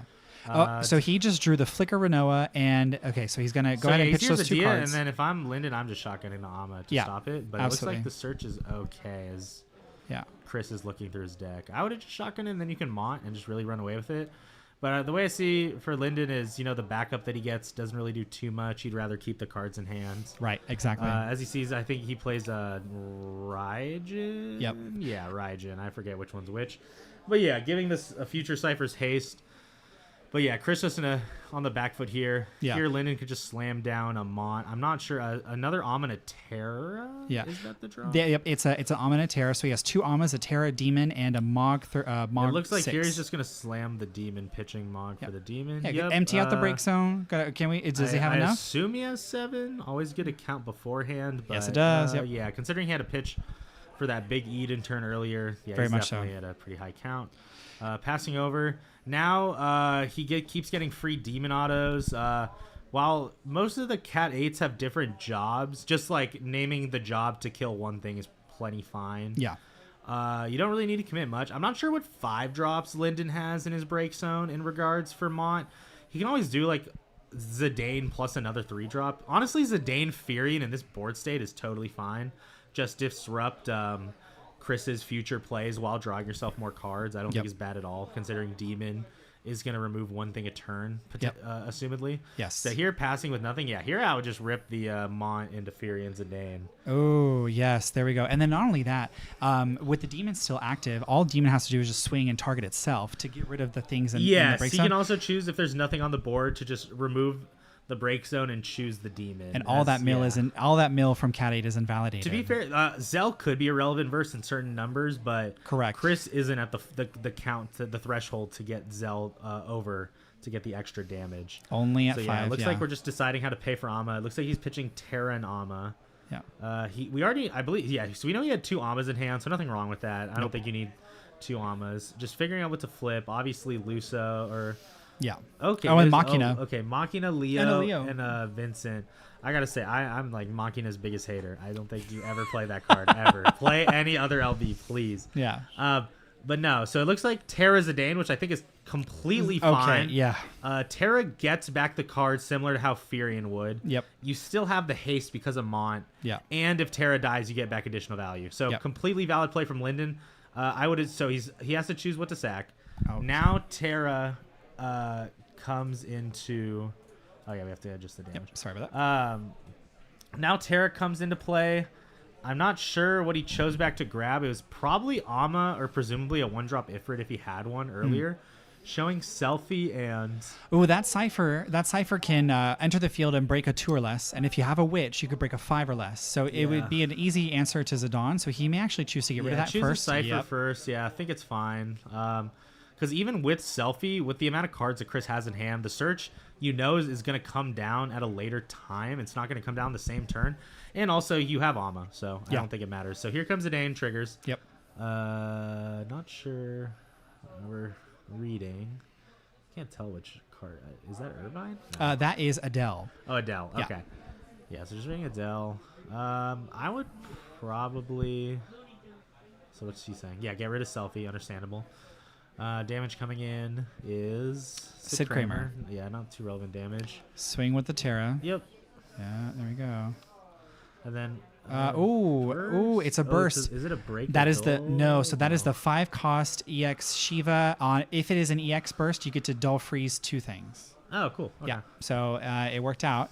Zidane and Demon. It's going to slow Linden down a little bit. Will that give Chris enough time to find cards to stabilize here? Just very behind on CP. Linden, I look, is showing 3 or 4 in hand.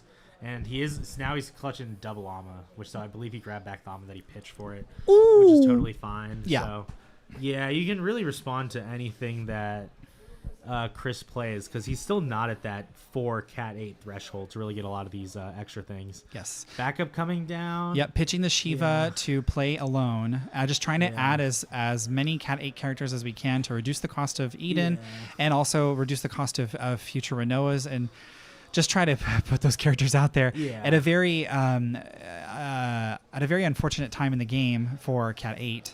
Yeah, Linden, is not going to be able to kill next turn because of the dull freeze. Right. So Squall comes out, but I don't think he has. He has no more cards in hand, so he can't free play anything. But Squall does have the protection, which is fine as a sticky forward. It is nice with the caveat that Zonde exists. So so is Zonde also the problem. Okay, well, I don't know if this is a word. Oh, even better. Okay. 1-drop Ifrit before the combat step. Not that it mattered. Yeah. But yeah, Squall only protects from abilities, so just a free 10k. So yeah, Linden just gonna, free Coolie. Get the Coolie play in.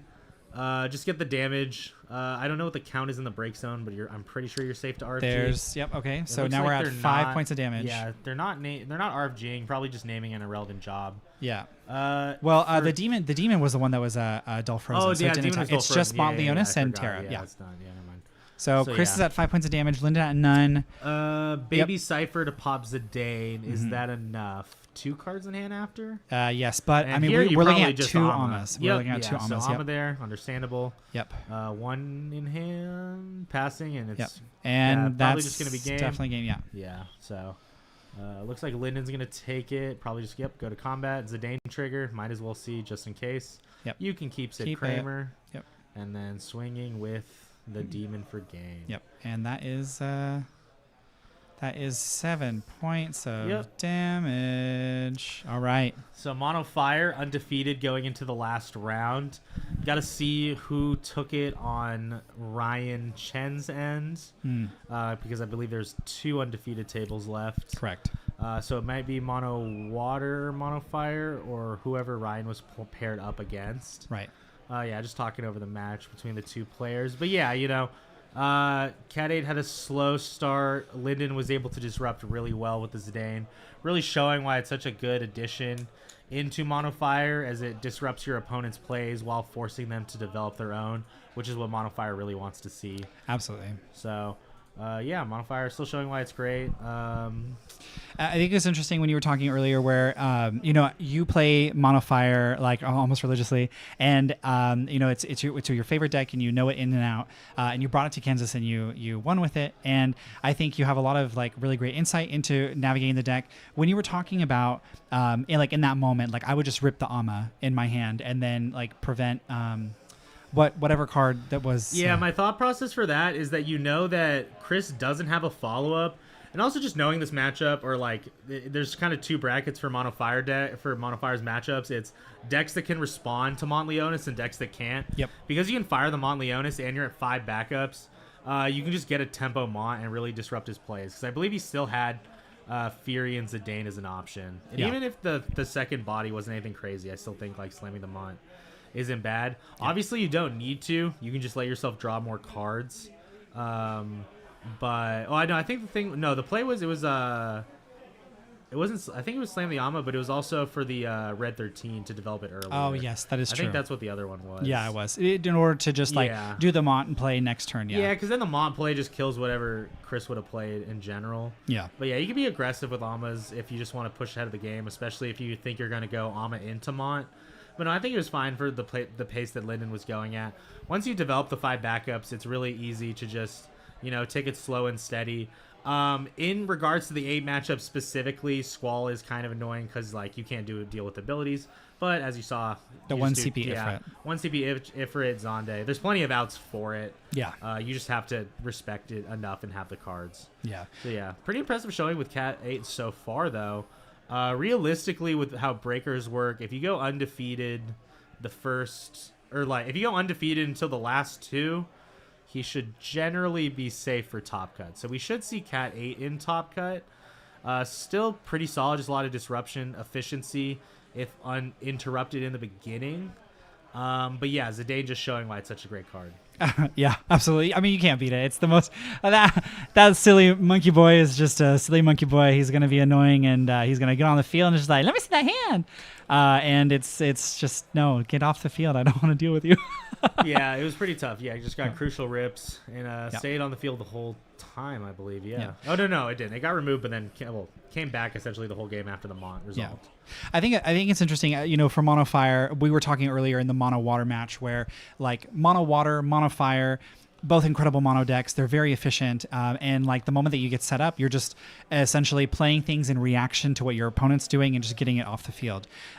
It was interesting because when you were saying that you rip the Ama, I feel like for me, I understand where Linden's also coming from in the sense that the one thing that Mono Water has is that it's always able to like draw and filter cards out of their hand. And I think Mono Fire is just like, I got to play a little bit more conservatively because I don't have any card draw.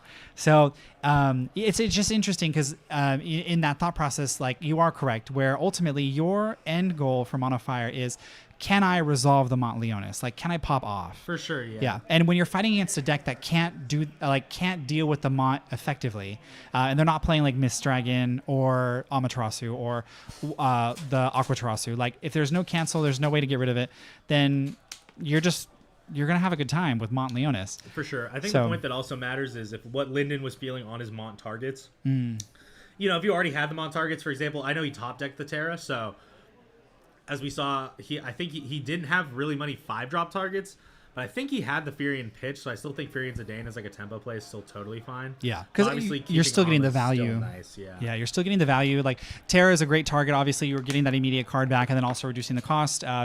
Negligible in the sense. It is also your first Ama. So yeah. So you're pretty comfy with it being a pretty neutral play, just like a tempo. Totally fair. I mean, like we were saying earlier, like those pesky 2 costs, Zidane and Furion, they are very, very strong cards. Yeah, we noticed Linden.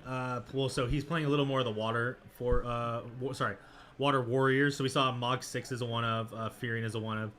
Fine, I think it's fine. You get to have those like neutral plays. It just depends on like how you're able to fill in the slots. Yeah. He might maybe cut back some of the summon lines, certain forwards, things of that nature.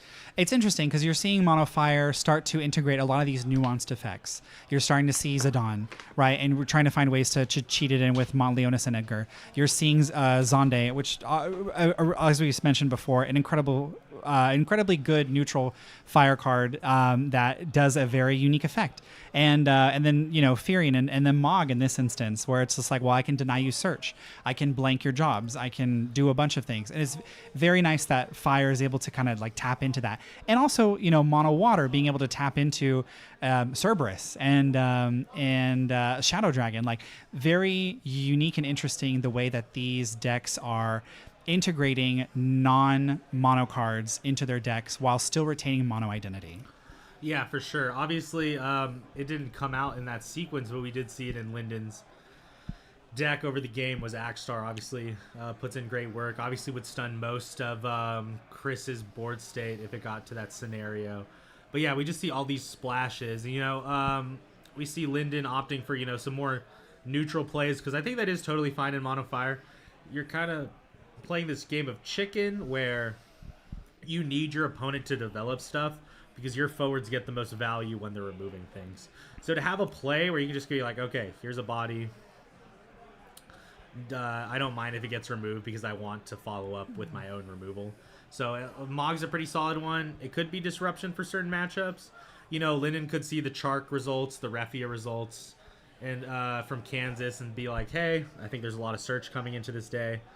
Play it as an anti-search. Furion also solid just to get a good tempo play. I mean, like, here's 2 bodies. I'm a draw card. You have to remove it. Yeah. And that's the nature of the game, folks. You got to deal with these cards, and you also got to play these cards and make sure that you can be the one that deals the 7th point of damage and not have the 7th point of damage come to you. So, with that being said, anything else in regards to this match? No, I think just in regards to like the general performance of the day so far, I believe. Well, depending on how this round goes. Brian, Garrity, like both the mono water players we saw on stream were going in at least X1 into this round.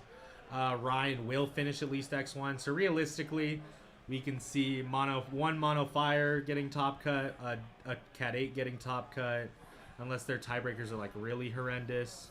And then at least one mono water getting top cut. So we got to see what the other breakdowns for the rest of the field is. We'll definitely be trying to get a bubble game on for the last round. See people who are fighting for that top cut slot, as most of the people who are in the top tables have been on stream at least one point throughout the day. Yeah. So hopefully we can also find like a cool deck. I'm not sure if there's any like super wild decks that are still in the fray, but if there is, we might try to get that. Okay.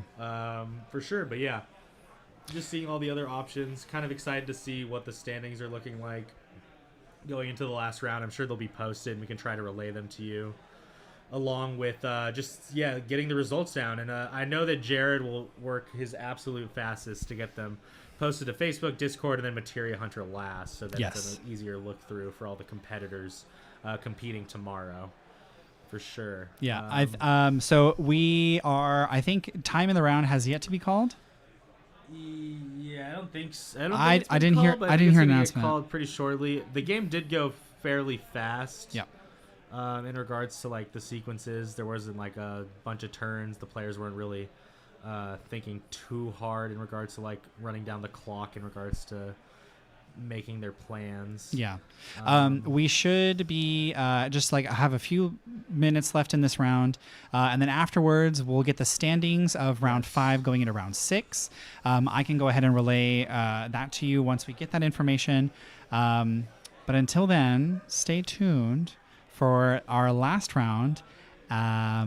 And yeah, anything you want to add? Nope. Yeah, just excited to show you guys the standings so you can see what's going in. Unfortunately, we're still not looking at the deck list, so if you can always say like, oh, I know Jimmy's on Mono Fire, so you can put that in the chat if you know what these people are on, obviously. We'll try to get as much knowledge as we can from talking to the players and seeing what was on stream.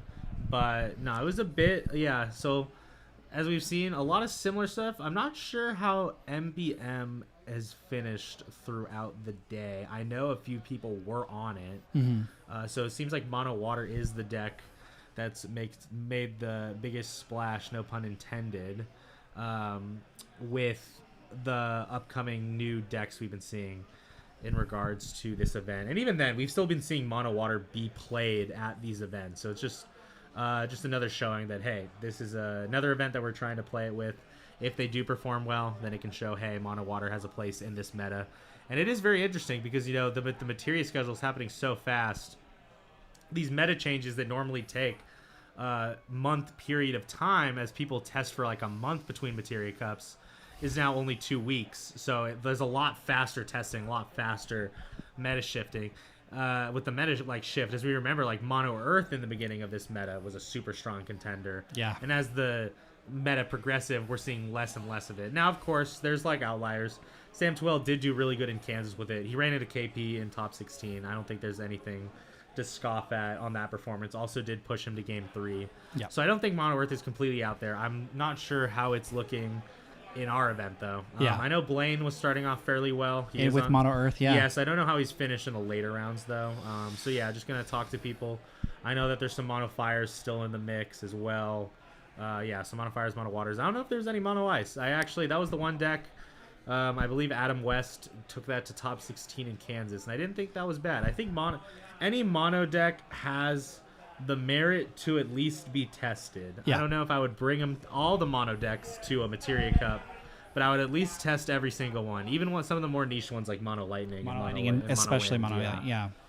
I mean, you never know. And it's so interesting, this meta. It's like, in the beginning, there was Army of One, and then we have Riku and Pain that say no. So funny. No, it's like no lightning, you can't do it. So now we have Gull Wings, and then Gull Wings is like, oh no, the earth is shaking, and then Mono Earth is like, and comes at you with all these board wipes, and then Mono Earth is like, no, my resources, because Icewind is being threatened by Kadash, and then Icewind is like, the aggro, because Wool 7 is going crazy, and who knows what's gonna happen today.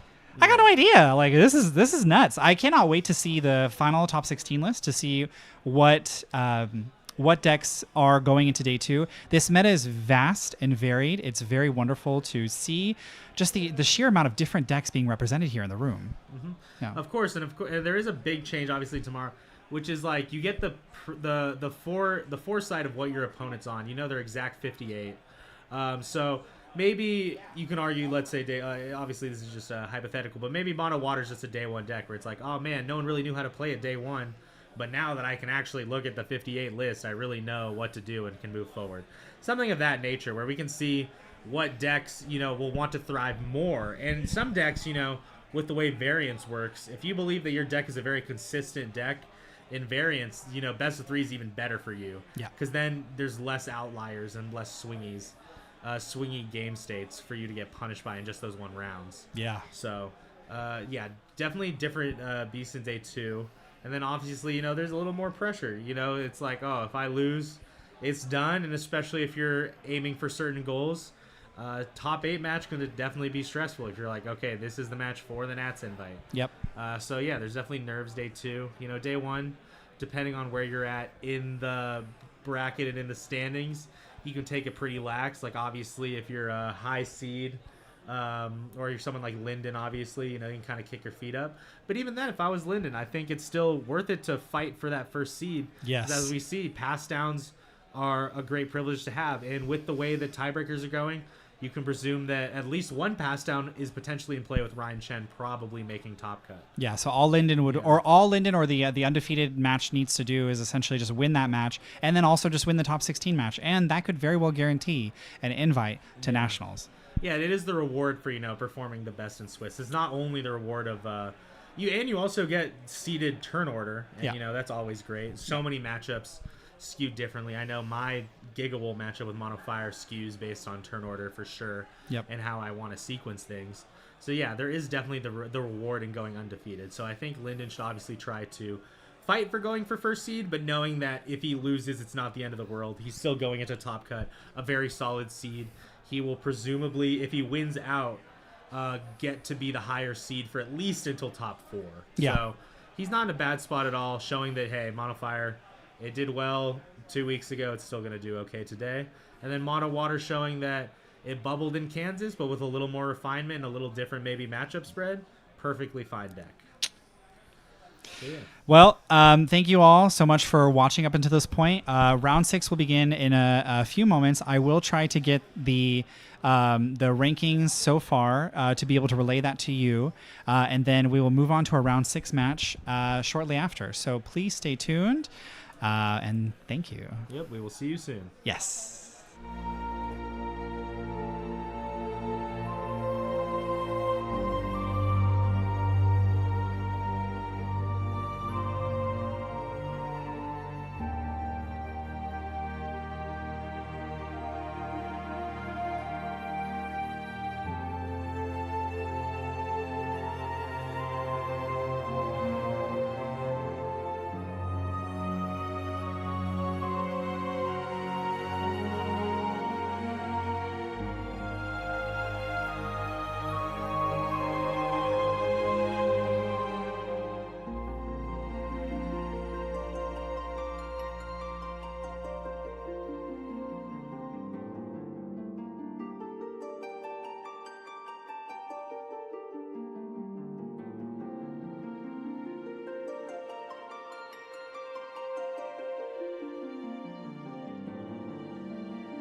Hello, everyone. We are about to get ready with our last round, round 6. But before we do that, we have the rankings going into.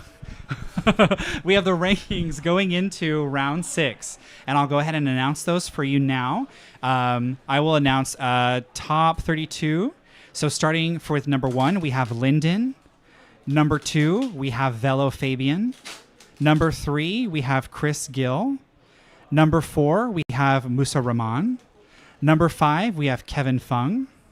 Number 6, we have Ryan Chen. Number 7, we have Ava. Number 8, we have Brian Garrity. Number 9, we have Marcus Reichart. Number 10, we have Nelson Alegria. Number 11, we have Tien Tran. Number 12, we have Jimmy J.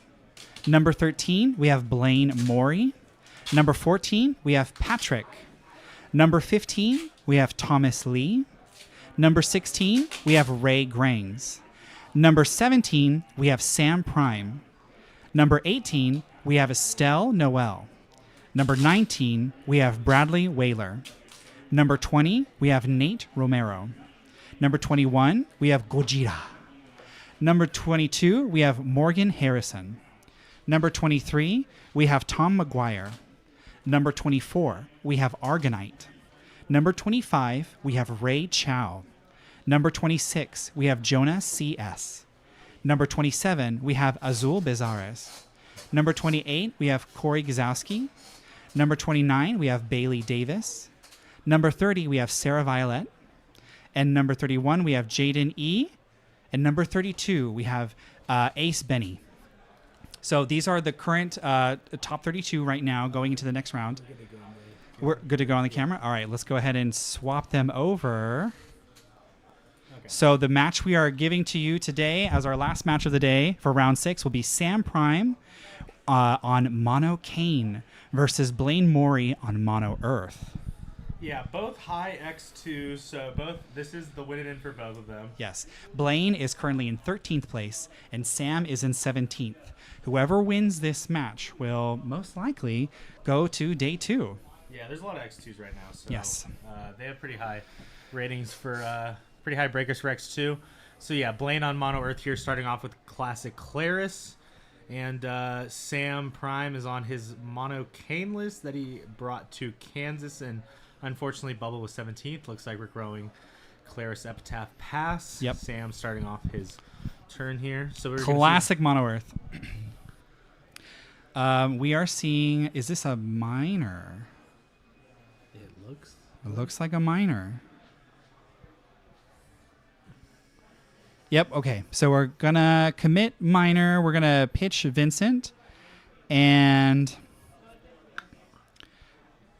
pitching Vincent and Kusith. We're going to go ahead and play minor, reveal the top 5. Garuda, Kusith. Oh, no. Shantoto. But card's a card. Card is a card, absolutely. Yeah, not great into Mono Earth, especially in the beginning, but yes. Nothing wrong. At least you get the CPU, so. Absolutely. We'll see if Sam has the other backups in hand. Looks like he's passes turn over to Blaine. Absolutely. Probably going to see a standard Epitaph Pass from Blaine here, especially going first on Mono Earth. You don't need to commit that third backup immediately. Correct. If you have the early Leatherworker, you obviously can. So we're going to go Epitaph probably for Leo. Yes, pitching Mont Leonis, not a card necessary at the moment. We only have 2 Earth characters, so Leo definitely is more attuned to our game plan, at least early Mono Earth. So having it in our hand will be a benefit to us. Yeah, just search Leo Pass, pretty understandable. Looks like we're starting with... Yep, we're going to get King of Burmecia on Sam's side. He's going to go ahead and search for Kane. What Kane? Presumably. What Kane? Obviously, a great advantage for this Kane is that if it's the new Kane, which he does search. It is the Kane, yep. Kane, he do it. Because his effects come in at the end phase. Yep. They are unreactable due to the way that Final Fantasy's game mechanics work in regards to the end phase. Yes. If people played back in the day and remember how annoying Kadaj was because you couldn't deal with her in the end phase, it is a similar notion. Yeah, he was in Opus 11, he was an incredibly difficult card to deal with. Just being able to remove the break zone passively brings back memories. Yeah, so Blaine here looking at his options. Obviously, Mono Earth. wants to get to 5 backups as fast as possible to start setting up these Leo plays. Let's see what we get here. I believe that is Yep, Radiant that is from Radiant. Opus 3. So grabbing a summon. Yep. He has 3 choices usually. Most likely going to be Mist Dragon. Yeah, understandable. You could argue Titan or Ku. Yeah. I don't think you ever argue Kusith because you want to keep it for the burst. But if you wanted just dead CP, you could grab Titan potentially. I think Mist Dragon is good here, especially because the secondary element that Sam is playing is Earth. Most notably, probably for the recursion of grabbing back Canes in the break zone. So being able to stop that in its tracks on the stack is going to be crucial. Let's see if Blaine has more plays. I believe he's over the 5 cards in hand. Oh, and he so passed just moves Shinryu. this to discarding Shinryu. Interesting. No leather workers to capitalize, unfortunately. So it looks like Kane is coming in. Checks out. Not going to give him any forwards to pop. But now that means that Sam gets a free point of damage. Obviously, Angus Burst would be brutal. Kuthsith still annoying. Still some choices. Yep. But yeah, 1 damage for Sam. Blaine definitely did an interesting but thought-provoking play in terms of just passing and discarding the light out of his hand, so that way he's not holding on to it, especially in a deck where that only focuses on one character. Yeah, Blaine notably, local player notably plays Shinryu pretty often, so not too surprising. Yep.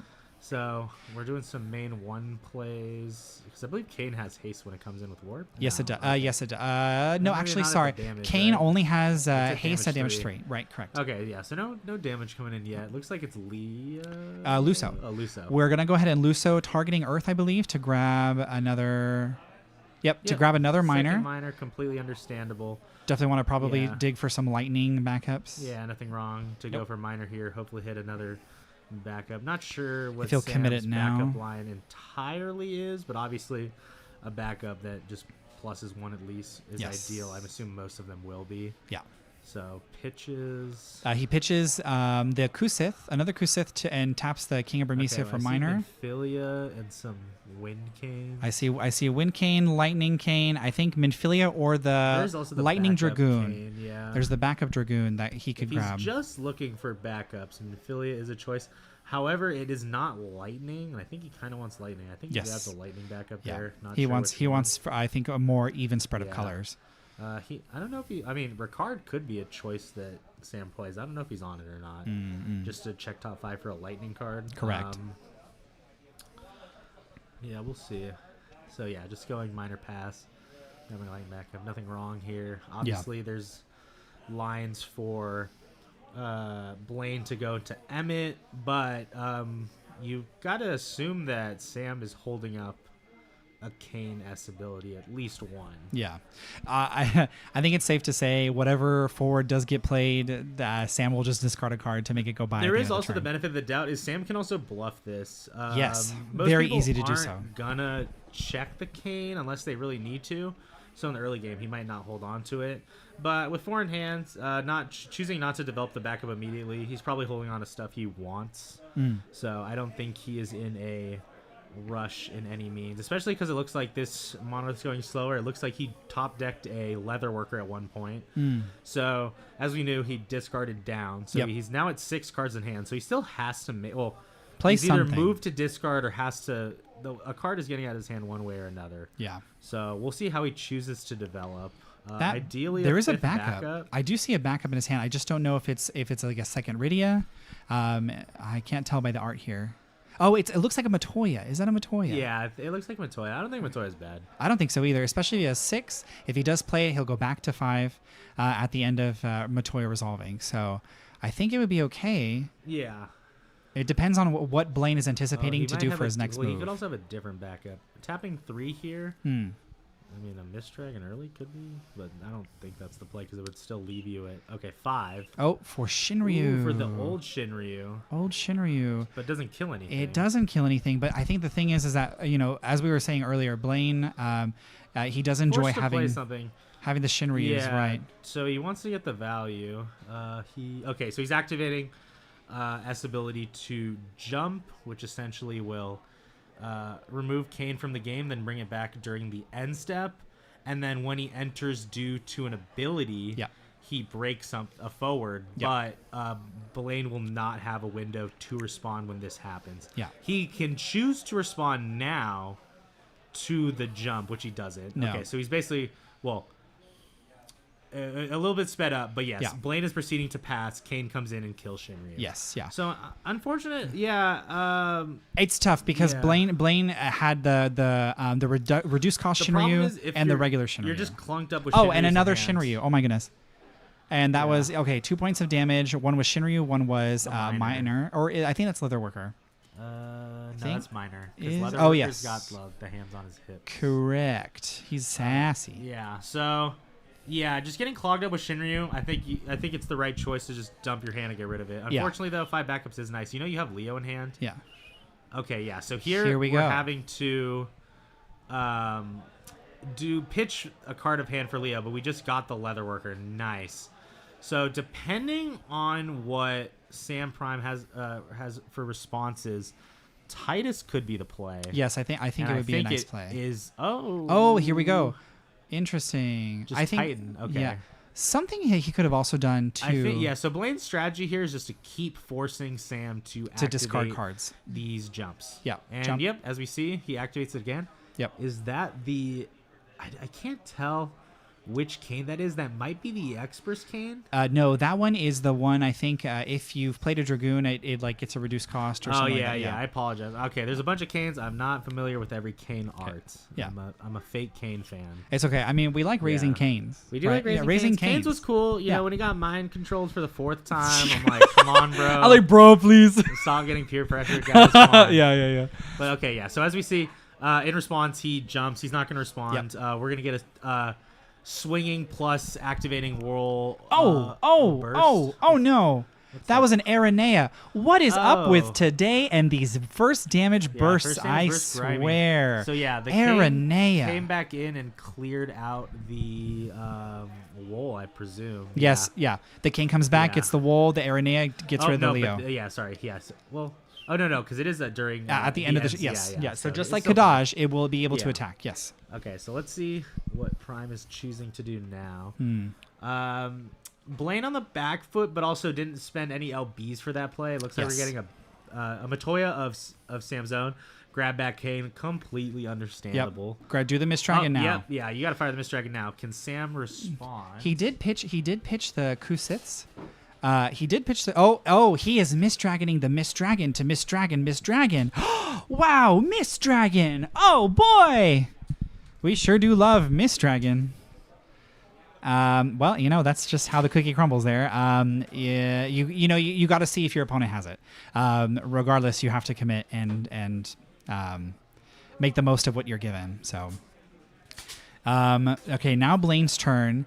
He is trying to look at his LB, probably deciding what is the best course of action here. I didn't see what he drew, but it's interesting. We're dealing with an incredibly that Mist Dragon missed. Yes, absolutely. We're dealing with a very, very sticky, tricky forward. Apologies for the technical difficulties. We're totally not dealing with just a sheet and tape to cover for our door. We're professionals, everybody. Okay, so as we're saying, Blaine is back, starting his turn. Yeah, he's looking at his LB and his break zone so far. I think he's determining what he wants to do. I didn't see what he drew. Yep. Of course, for Earth, Kusith potentially in hand. Yep. Also could be checking break zone for Preeches. Yep. Not sure what the Preesh situation is looking like. Mm-hmm. But yeah, with Light and Dark forwards, you live by him, you die by him. If you draw a bunch of them, really clunk up your hand. I'm not sure what Blaine's exact count is on Shinryu. Yeah. But at least 3 for sure. Yes, absolutely. So we'll see what's happening here. Yeah. Sam chilling with 5 backups. I believe he's showing 2 in hand, one Yeah. of them being a cane. Yes. Okay, I think we're going to go ahead and commit the Noctis. Yes. Yep. We're going to go ahead and attempt to grab back. Sam used the Mist Dragon to stop the Mist Dragon. Yeah. So it may not be something that he has option to do now, or it depends also on Blaine's target. Actually, Sam does have 3 CP to be able to cast the Mist Dragon if he does have the other one in hand. Grabbing the Mont Leonis is definitely a good call here. Being able to populate the field with more forwards. But knowing that there is another cane in hand for Sam, Blaine does have to pull around that. So 4 cards in hand for Sam now. Sam about to take his turn. Both players now at 5 backups. So we're playing as efficiently as possible. We're gonna see what happens here. Sam taking a look at Blaine's break zone. Maybe he has the other Mist Dragon, or maybe he's trying to anticipate what Blaine is going to play on his next turn using Montleonis. And it's interesting that Blaine got rid of the Shinryus early, in the sense that Shinryu it's not necessarily great in this single character type matchup. So now that his deck is most likely null of light cards, it should go a little bit smoother for Blaine on the top decks, but we'll see. Chunks with the Noctis. It looks like Gilgamesh LB. Probably just going to remove the nuisance Kusith Mont targets. Yeah, getting rid of the 2 Warrior wolves Lights to at really least. remove the Leo wool plays, Yep. so that Sam feels pretty comfortable in knowing that whatever Blaine can do, it can clear a lot of his options, but it's not super explosive. And I believe he's still holding the 1 cane he got back from Matoya, unless I missed that while I was So true. dealing with our tarp. No, I think well, he did bring that back, the cane with the Materia, and he hasn't used it yet. Yeah, okay. Yeah. So yeah, we still have 1 cane S ability online. Yes. That is public knowledge. Yep. It's almost the end of the day. I think the tarp's like, I want to take a break. Tarp wants to go home. Yeah. Okay, so we're playing the Emmet Selk, and Emmet Selk is attempting to resolve. I think Blaine is going to get the Ingus. Ingus, That's yeah, usually Ingus the is safest line. especially because Ingus is able to, proc the ability off Emmet Selk, try to kill the cane, force a discard. I think at this point you're just trying to force discards. But like, depending on how many canes there are in this deck, like that's the crazy part for sure. You're doing a great job, by the way. You're doing a very fantastic job. I'm very proud of you. Oh man! All right, so yeah, we flicker the cane on the stack of Emmet Selk trying to deal 8k. The Ingus is going to grab the Prish. Now the Prish is going to be, I believe, set up for next turn. I think there is a Prish in Blaine's break zone. I do not know, but okay, we're gonna, here we go. We're gonna go ahead and, are we playing the Prish now? Yes, we are. We're removing 1 Prish in the break zone to play the Prish, pitching as Shantota to pay for the cost, and we're getting rid of the Gilgamesh. And then as we pass, Kane's gonna come back in. The target that Sam's gonna choose is the Prish. Yes, okay. And I think that's fine because, we don't want Blaine to replay another Ingus, or we don't want him to play another Emmet Selk to grab an Ingus or Prish, but Prish is in the break zone, so Blaine is able to play another Prish at reduced cost. So let's see. So Sam here has a full grip, 5 cards in hand. Oh man, you're... It's the final countdown. It's the final countdown.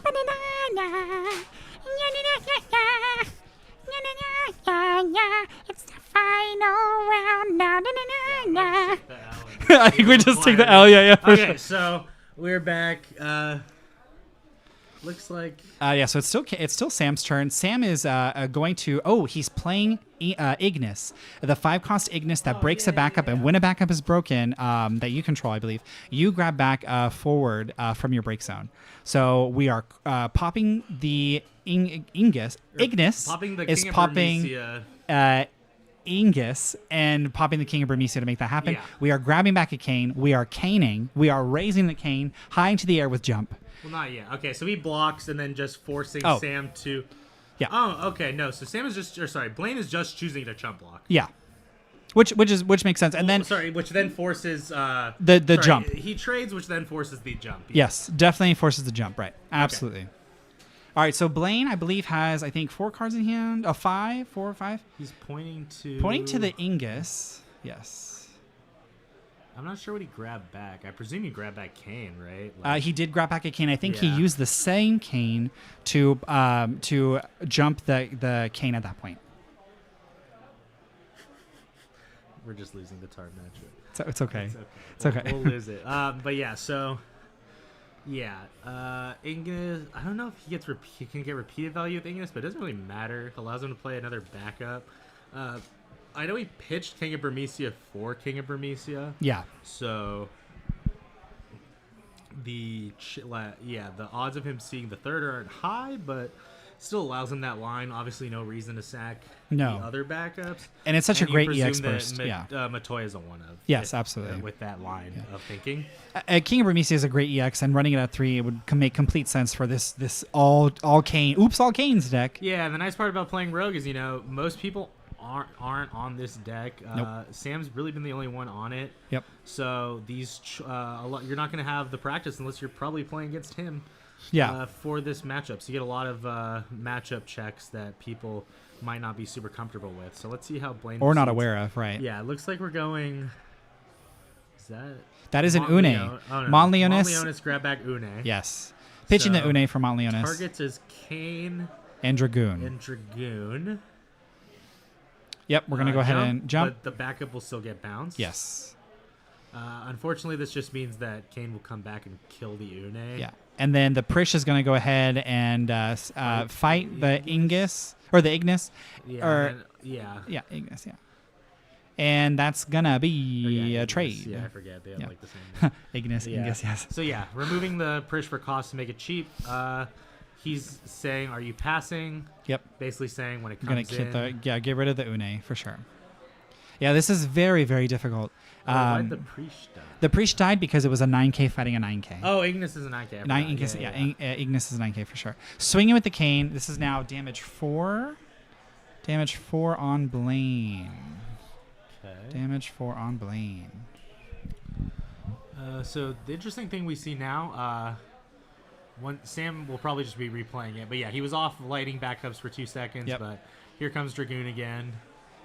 We pitched the Dragoon. No, that's not Dragoon. That's we pitched the Dragoon Gestalt, for Emperor Gestalt. We're going to go ahead and pitch a card to grab a forward back. Yes. I think he played Gestalt over Dragoon in the sense that he's able to. Kane, not only that, but you're able to accomplish that as well as be able to stop a future Montleonis play. Yes. Yeah. That'll be very, very helpful for Sam in the future. Yeah. Obviously, kind of want to keep Mont on the field for now. Yeah.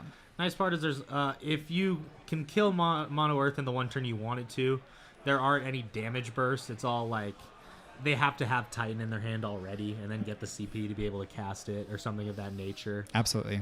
So yeah, plays are a bit limited for now. Yeah.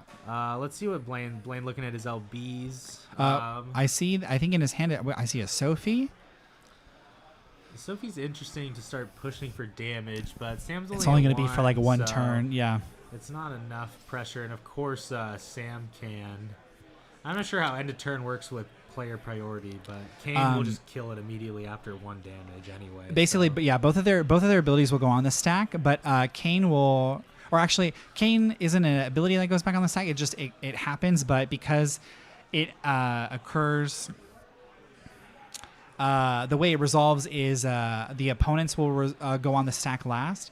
So then the opponents will resolve first. So Kane would come in, break the Sophie, and then Sophie would still get. Yeah, but it wouldn't get the draw. Or like I see. Well, it gets the draw, but not the damage. No, it would get both the draw and the damage as long as Sophie's Sophie at the. Well, Sophie would have to live, right? That's a good question, actually. Yeah, interesting with end of turn effects, especially with multiples. Yes. I'm sure there'll be a judge's corner about Kane and all the shenanigans. Yeah, that's true. There already hasn't been one. And I'm being a bad rulings knowledge. No, it's okay. I need to brush up on my Judge Jared videos. Yes. But so yeah, I believe right now this is Ingus. Yes. And Blaine is resolving the search, or Sam is thinking before the search resolves. I think Sam is thinking before the search resolves. Or Blaine might just have his deck off camera. Yeah, he does have his deck off camera. So he gets Genova. That's fine. Another way to force the jump. Discard, yeah. But I mean, as we've seen, Sam doesn't really have any issues running out of them. Yeah. I mean, he either is going to draw one naturally, or he plays one of the multitude of Earth cards that can recur for him. Yeah. So yeah, here comes Genova. Here comes he signals like he was about to pitch a card from hand, so presumably jumping. I don't see there's any. Yep. No reason not to. Yeah. Yeah. He's so high in the air. He's But we in are his bouncy swinging house. for Yeah, damage. We do get damage on the board now. King of with, Bermesia. Oh my goodness, 2 EXs back to yeah, back. Unfortunate. But it's like we were saying, it's a really great EX. Yeah, And, now there's sure enough, yeah, Blaine's back at square one. You know, Yep. Sam gets presumably another Kane. another to his Kane, hand. absolutely another Kane for sure. We want to make sure that yeah. Kane stays on the field as much as possible Yeah, and here remove Kane's something coming back, every turn. Probably popping either Genova or Angus. Yeah. I think you want to leave Mont for a little bit. Yeah, especially because Mont is dulled, so there's no reason to get around it Yeah. for the damage negation effect. We'll see if Sam can clear the Angus and then get another point in. Yeah. But I don't think he's in a rush, especially just with the fact that he removed those 2 Warrior of Lights. Lights Yeah. really early with that Gilgamesh LB. It's the only haste that Mono Earth has, Yeah. at least in this moment in the most common builds. So Yeah. So I believe it's only been Gilgamesh and Noctis between the 2 players for the LBs. yeah, interesting because he's choosing to swing with the Cane. It's still only an 8K. I think it's fine because it's just. I mean, this is fine for Sam because the way he sees it is, hey, you have to respect this block. I'm gonna jump anyway. Yeah. Do you want to give me a free point of damage? Yep. And Blaine says no. So presumably this Kane's gonna come in and just pop that Angus. Yeah. Let's see what the follow-up is for Sam. Tapping 3 for a 3-drop backup. Is that Sid Paladina? Yep, that is Sid Palandina. Oh man. Yeah, so gets category 4. Checking through his deck, still has a Cane. Oh, is that a Cane? Or is that a That is a. Yeah, that's the Holy Dragoon Cane. Okay, I was about to say. I was like, I would assume they're all just Canes. Yeah. But Yeah. maybe Oops. on the off chance that Sam has a pivot or like a one of a Cat 4 name that he likes. You know, I wonder if Sam named his deck like Caniac Combo or something like that. Right? Maybe, yeah. So comes in here pumping the Mont. Feels like an Ingus follow-up is a lot worse than a Mont. Yeah. I would have to agree because whatever you're bringing back from Mont, you're just going to jump. Absolutely. So Yep. it doesn't feel bad at all. Kind of important. He saw all the Blaine saw all the Shinryus early and really has been dried up on the Shinryus now. Yeah. Or presumably just doesn't feel the need to play one or doesn't want to play one. Yeah. It's interesting because the cadence of this game, right? It's like Sam is showing a lot of confidence just having only one forward represent him on the field, and with Kane's ability, like as long as he has at least one to pitch, with the rate that removal is happening for Mono Earth, which is usually only like one thing at a turn, he's always able to make sure Kane will jump. So we see here a Mod LB. Yep. Swung with the Ingus. Block. Sam blocks and jumps, and then during the end phase comes back to what's the I think they were just kind of going over Okay. like the process of Yeah. what that looked like at the end of the turn. Yeah. Okay, yeah. That way Blaine was understand. It was both Sam and Blaine were on the same page. Okay. Yeah, so Sam starting off his turn here. Yeah, again, feels they just can swing. Yep. Sam says, is it time to jump? It looks like it. Unless there's a different combat trick. But nope. Nope, jumping. we're just jumping. One hop this time. One hop this time. So let's see what Sam chooses to follow up with. If he's going to develop another forward. Looking into the LB, it might be Gilgamesh number 2 time. Yeah. What? Is that Zidane? Zidane LB? Wait, that's Zidane LB. Yeah, I mean, it makes sense. Yeah, because we are playing it draws both a win card, canes. Yeah, and We're playing both helps win canes. Pitch out of it. But I also believe, I don't know if, I think he flipped one foil just to show. Yeah. So he might be on 2 Xenon LBs, which is pretty interesting. I mean, it makes sense. You could do the mill out. You could do the mill out You route. do the mill out in a world with, you just want to kill everything. Yeah. In a world with so many mono decks, you're Yep. going to draw one most of the time. So Absolutely. Leo with upside, or Mill with potential Leo upside. So, yeah, passing it over to Blaine. Of course, I need the Zidane LB foil myself, dude. I'm lacking. It's true. Hey, if anyone out there Yeah. has a Zidane foil LB, I'll be in Chicago. Yeah, right? I'll get it from you in Chicago for sure. hook him But, up. Yeah, so it looks like Blaine is just looking through his choices. Yeah, I can see him fanning through. Yeah, break zone. Just looking through all his options here. It does seem that Blaine has another Shinryu. He has the reduced cost Shinryu. Yeah, of course, Sam, seeing that Blaine is playing Shinryu, probably is the other reason why he's not Not committing more flooding than more. Yeah, so two's just the perfect number here.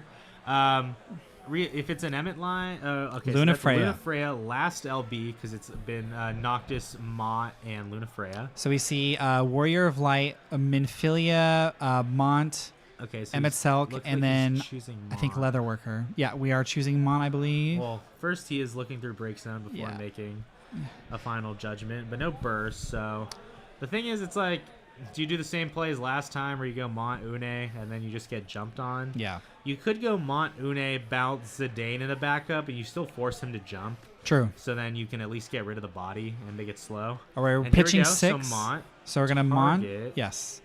We have 5. So there's 5. So he costs 6. Yeah. Okay, so he costs 6. Showing the 3 cards that he pitched. Double checking, and then it's gonna be Prish, Leatherworker, and Okay, Titan. push into Genova. Yes. All right. Oh, yes. yeah, so this is here's- it. This is the reason why he chose to do the Emperor Gestalt over the Dragoon backup, is to be able to deny him of cards in his break zone in the future. And I think that's what's happening here. So Because he's it's choosing. remove 4, I believe, right? Yep. Gestalt, Emperor Gestalt is gonna go ahead and get you Yeah, remove so obviously 4. get the Genova and then the 3 next best things. So Yep. yeah, very solid here. So now you don't even have to jump. Kane can swing for free. As we can see, Sam is taking this game extremely slow in Yeah. regards to how he can swing with 1 Kane. If he gets the chump block, that's fine, and then he keeps moving on. Yes. He doesn't really need to commit more removal. It seems like the way he's built this deck is the main engine of removal is just Kane. So why Yeah. would you need to play? Yeah, you don't need other anything else, right? choices? Yeah. So I do wonder how many Kane he is playing, but we have seen like an insane Yeah. amount of Kane so far. if this game keeps going, It may be a mill yeah, out. the way we'll see. But we'll I mean, probably see we're the still list, swinging yeah. right, yeah. Okay. So it looks like he. Okay, so during a second main, he jumped and then popped the Montleonis. All right. He's now starting his turn. We just got an announcement that it is time in the round. It Yeah. is turn 0. I believe Sam will be turn 0. We are swinging with Kane, and then we're gonna swing with. You can't block Zidane with Luna Freya because Zidane has the unblock. It can't be blocked by 4 or more. Oh, interesting. Yes. That second text is very annoying. Yeah, We got an yeah, EX. yeah. An EX is a It's Claris, Claris. yeah. All right. Throwback to the old Opus 1 Legends of Dane for all the boomers out there. Yeah. But yeah, so Sam also counting cards in deck there for sure. Yeah. It's definitely low. Unfortunately, we are at time. Yeah, but now also Blaine is at 6 damage, so Sam's odds of clearing are a lot stronger. If he has a jump, he's doing something. Okay, so I think Blaine's he's gonna looking for try break to- zone, and Sam is developing Minfilia. Minfilia. Get back 2 2 Canes. Canes. So now he's probably just gonna jump now Yeah. and then A hold jump the later. 1. Yeah. Yeah. I don't think you need to hold up 2 on your opponent's turn. No. Yeah. And you're still also threatening lethal with Zidane, so they have Yeah. to throw up a baby. And I'll be honest, like besides Leo, what are 3 or lesses that Mono Earth plays? That's it would just be the Ice Wind Prish. Yeah, but or like the or the Ice Ice Earth Earth so Prish. very very few options that can stop this Zidane. Obviously, you can do an Emmett Selk line. Yeah. But even then here. So yeah, we Yeah. saw the jump on Sam's turn, holding up 1 in hand. This is turn 1 for Blaine. So only that is the so that is the the newer Shinryu Yep. for the full 5. Let's if he do you push well, that's the thing.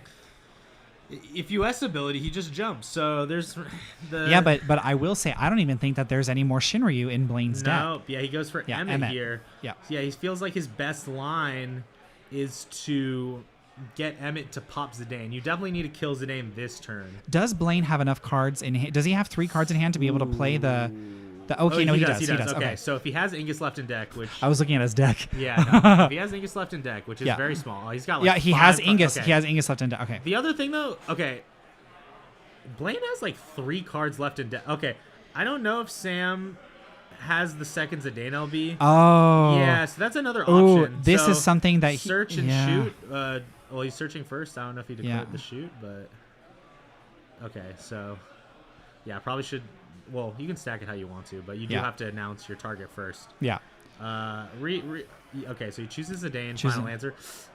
Unfortunately, it's. that may not be But what the problem is if he chooses Kane, he just jumps. yeah, he right? just jumps right. So- It becomes a moot point. He is Misdragoning. Oh, Misdragon To prevent the damage, so saving he it. can just swing regardless. Yes, because it can't be blocked by a 4 Yeah, or more. and then, 2 high costs. They have 3 high cost Blaine forwards. gets the 1 search, right? So Blaine should have 1 in hand. Yeah. But then It is Zidane dull. Swings Yeah. for game, right? Yeah, Zidane is it? Are we going into combat swing? Yep, it we're is good. game. Oh, yeah, Okay. So unfortunately, Blaine could not finish off the Zidane LB, so it gets the last point of that. Not unblockable, but restricted blocking, which is Alright. definitely a nuisance for mono work. For Man, sure. Zidane LB coming clutch with that second line of text. I forgot that he can't be blocked by a forward of cost 4 or more. Yeah. That is sneaky Zidane, regardless of whatever version you play. Yes. So yeah, always putting in work, as we can see. Really good, solid options. Allows the mill out, as we saw. Yep. Realistically, I mean, Sam was probably winning on damage regardless. If time wasn't a thing, he could also go for mill out. He was very comfortable. If Zidane did die, he could. Well, If he had- realistically, if he didn't have Misdragon, I don't know what he flipped, but I'm almost positive he's on at least 2 Zidane LBs. Yeah. And he could have played the second Zidane LB. However, of the King that he obviously, winning by damage is better for Sam's breakers. Correct. Yes. So yeah, Sam, with the way that the standings were looking, presumably will make top cut. Obviously, never don't cut your chickens before they hatch. But with the way the breakers were looking, he had one of the higher breakers of around 0.6 something going Yep. into this round. So I think he's doing all right. Yep. We will see the breakdown for the rest of the day. We will also find out who goes undefeated, because I believe it was Velo and Linden. Yeah, who were fighting for the top spot yeah, for today. I don't know. Do you know what Velo was on? I have no idea what Velo is on, but we do know Linden's on Mono Fire, so I wonder what that looks like. Yeah, once we Um, get the top cut names, we'll look through the list and then we'll just give you a quick, we won't put up the pictures of the list immediately, but we'll tell you guys what decks they're on, just Yeah. so you get an immediate knowledge. And then once the stream is over, Jared and the judge crew are just going to be working as fast as possible to get those pictures uploaded. Yep, absolutely. We're going to go ahead and wrap up this round and then get the final results. And then once that happens, we'll be back. We'll announce who our top 16 is. If you want to know top 32 as well, we can go ahead and say that. Please feel free to mention in chat what would you like to hear. And then we can also let you know what decks everyone was playing. And yeah, we will be back with more information, but until then, stay tuned. And then I'll also post the bracket for day 2. Yeah, we'll leave the bracket up for a bit so people get an idea. So then you guys can screenshot it and then know once the lists get posted how if you're a competitor, what your bracket's looking like. If you're a spectator, who you want to root for, what the matchups you might think are interesting. And that's the other thing. Once the deck lists get posted and stuff, or we start saying the decks and there's players or decks you really want to see, just put in the chat either now or early in day 2 so we know what you guys want, and we can throw that up there so we get the best viewing experience for you guys. Absolutely. Obviously, that K-Dot deck was super cool, really showing the potential of it, and hoping he tops, so then we get to see that list and see how many Canes was he running in the bounce house. Yeah, yeah, Bounce House. That's a good one. Yeah. Man, there's too many good names for that deck for sure. Huge congratulations to Sam for winning that last match. Great showing from Blaine trying to navigate that match, especially unorthodox. You don't really see that type of deck very often. Incredible showing from everybody here. The matches that we've seen have been very strong, very prominent players putting their best foot forward, and it's definitely a lot of excitement to be had, and great to be doing it with you. Yeah, no, definitely a fun experience. It's always fun to do commentary. So I'm really excited to see what decks make top cut. Unfortunately, I will be out of town tomorrow, so I will not be commentating. But I will try, if I'm not dead tired from my red-eye flight, I will try to watch the stream and support for sure. Super excited to see what gets the Nats invites and specifically what gets the World invites. Yes. Will this continue the trend of unique decks winning Materia Cups? Yes. As we've seen most with the... It depends on if you want to start jumping to region. Obviously, Hunter just won one of the Masters events with Icewind Crystals, and then Icewind Crystals won Raleigh. But in regards to the NA Materia Cups, we're seeing Crystals, Then Gigawool, we'll see what happens for King Kong. Obviously, MBM won over in Europe. So a lot of different variety. We will see if there's what will be the first deck, to really get the second Materia Cup title, or if it just continues the trend of, hey, if you're just a good enough player and you get a good enough matchup spread and it's your weekend, you can win with anything. So we'll see. Absolutely. Thank you all again for tuning in. We'll be right back with the standings and relaying that to you. But for now, stay tuned. And bye.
Hello, everyone. We are back. Thank you for your patience. We have the results of day 1. We're going to go ahead and announce those now. Yeah, so real quick, we're just going to name out the top 32 names just to give them the shout-outs. And then once we get to top 16, we're going to throw up our bracket graphic. And then with the top 16 decks, we're not going to show you their entire list, but we're just going to name what archetype they are on. Yep. And then we're going to leave the bracket up for a little bit, and then stream will be done, and we will see you guys tomorrow. So starting off at 32nd place, person who went under Adrenaline Rush. 31st place, Tom McGuire. 30th place, Jaden Eagle Speaker. 29th place, Ray Chow.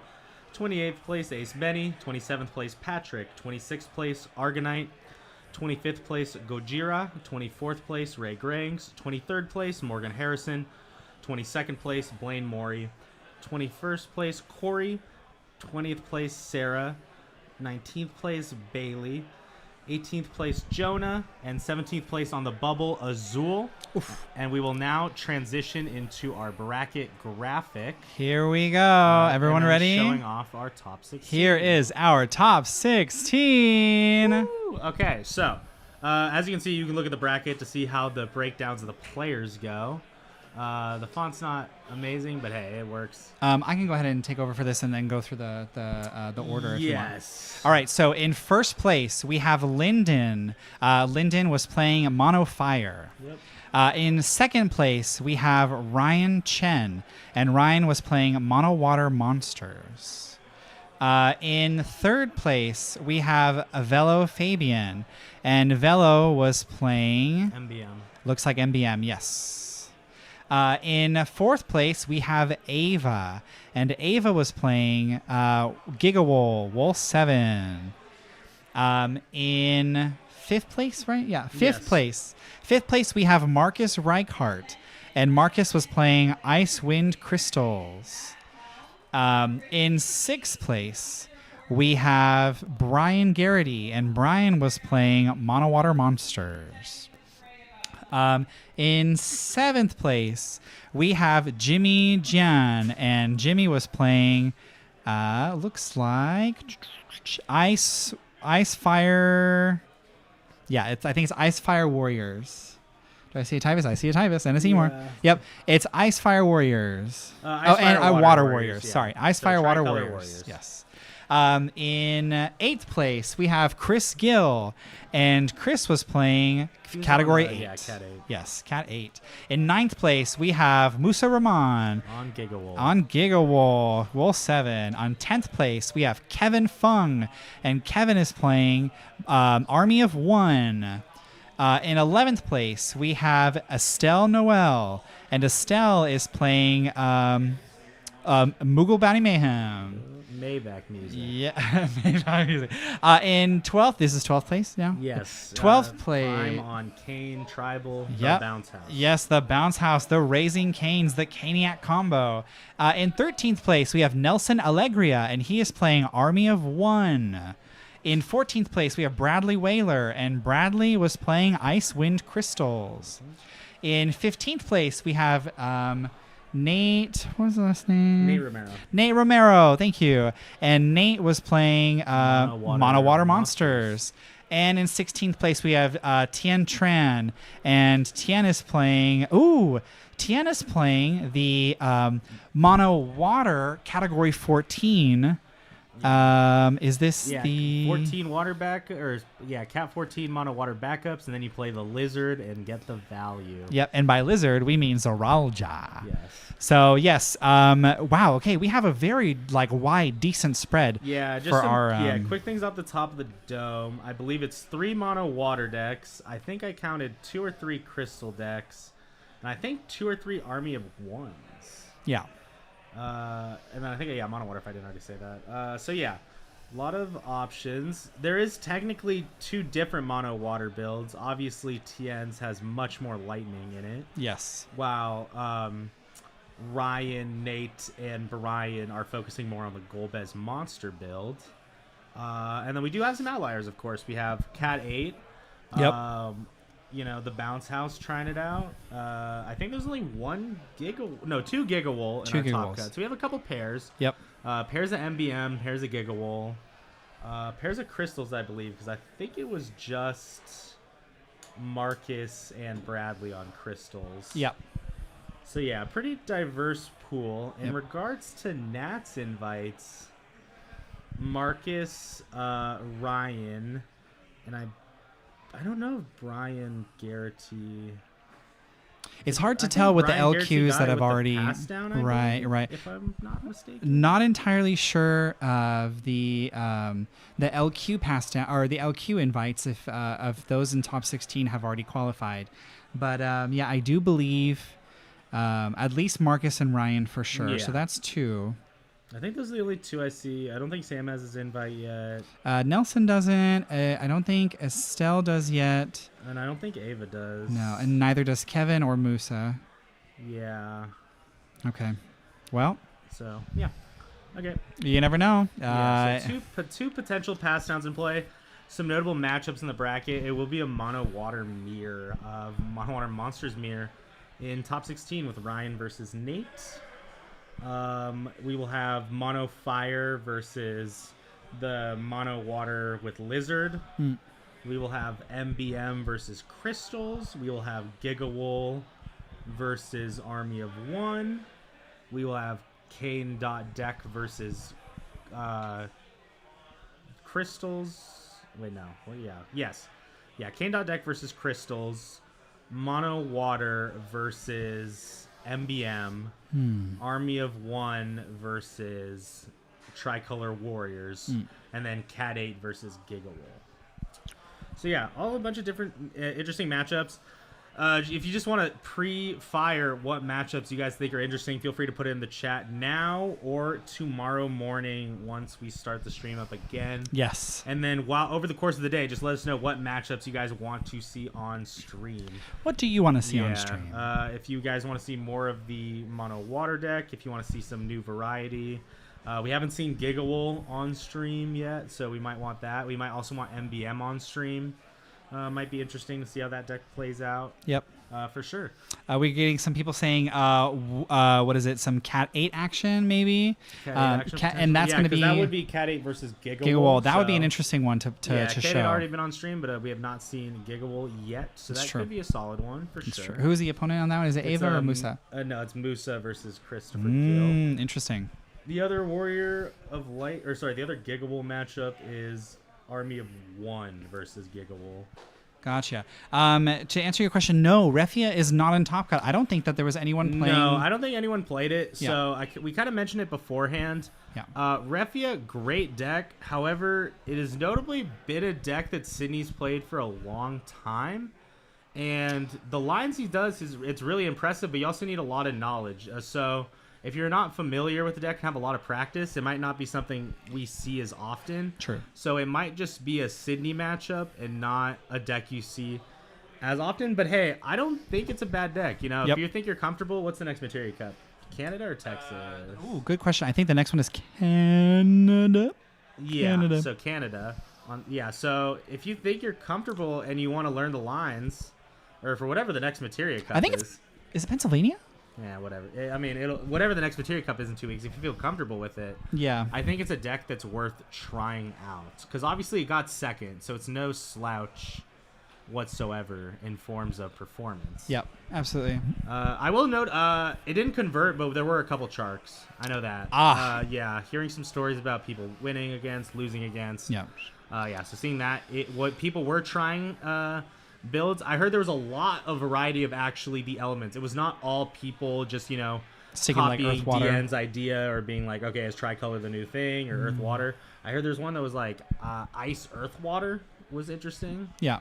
I heard there's a Water Lightning one. Yeah. So yeah, we were seeing people, different people try Chark, but I just think in a world where mono is so prevalent, I think your mono fire matchup's pretty rough. Your mono water matchup is like notably also really rough if that starts to become a deck. As they can just respect you and just not play Shadow Dragon. I don't think you really need Shadow Dragon into Chark anyway. Correct. So, so Chark not getting the conversions. Refia was not at the event to get the conversions. So, while I don't think Refia and Chark are bad, they might need to see a little bit of tweaking or more practice, Yeah. specifically for the Refia point, or just have Sydney go to more events. Well, yeah. Because when Sydney goes to an event with Bart's, he usually does pretty solid. So if Sydney's an event, it's definitely a matchup you need to respect. And it is a hard thing, right? If not that many people play it, you're not going to get that many really solid testing partners for it. And yeah, because I played against it 3 games in the course of this tournament in Kansas, and it's definitely a hard deck to play against for sure. Yeah. Especially you have to learn, like, there's also new lines now. It's not as 1-to-1 with old Refia as there's only the one copy. Yes. And technically they did limit Refia to 1, but the deck is now, how many times can you replay that singular Refia? And you could do it about like 7 times. So it can get crazy. It can definitely get crazy. But I think unfortunately City was not here, so no Warrior of Light representation. The evil one, dude. Golbez and the dark.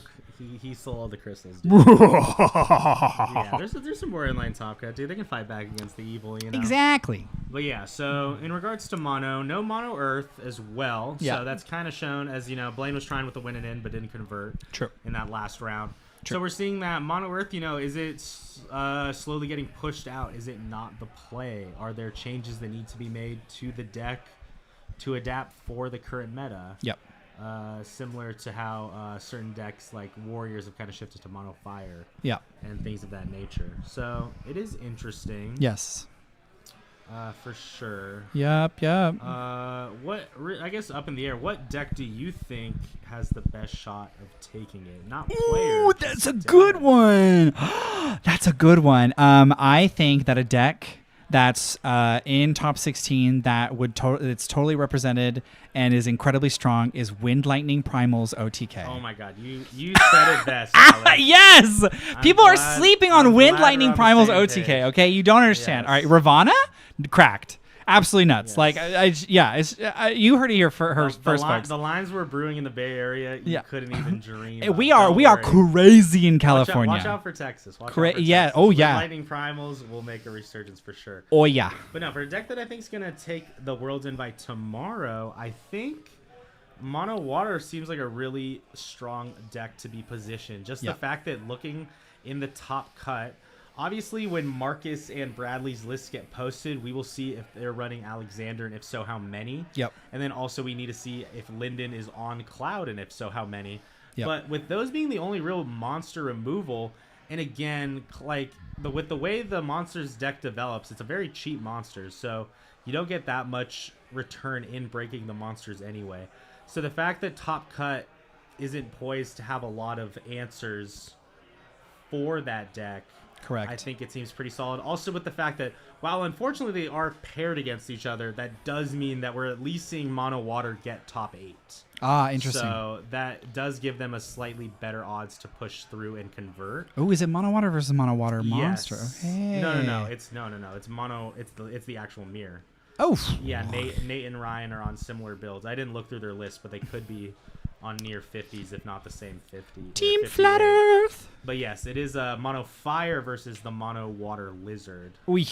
So that could be interesting. Which, well, it depends on what, if you want to classify Mono Water as just, hey, if all the backups are water, it's Mono Water. But there are clearly 2 different builds with the 3 Golbez decks versus TN's Lizard build. Lizard. Yes, absolutely. So yeah, definitely a lot of interesting things to see. I haven't really taken a look at the bracket to see like who's got a good path or not. Let me check the phone real quick before we. Yeah. Let's see. Let me just do a little shenaniganery over here. Oh wow! Oh, get rid of the chat. Boom. There you go. Perfect. For you, King. So, so it's either Mono Water Lizard versus Mono Fire. Whoever wins that is going up against Cat 8 and Gigawool. Oh, I want to see that match, actually. Yeah. I want to see Mono Water monsters fight against Gigawool. I'm curious how they're going to navigate that. This is Mono Water Lizard, so it won't be that yet. So this is, and then it would be the winner of Icewind Crystals and Kane.deck versus Gigawool and Army of One. Then we have Mono Water Golbez versus Gigawool. Yeah.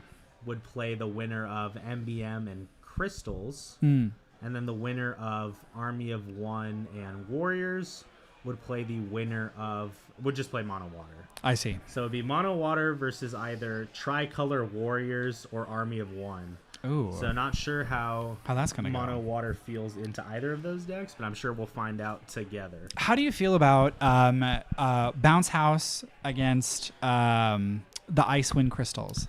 It's interesting because with the way that Sam was playing it, he does like to... it seems like he likes to play it very slow and mill out as an option.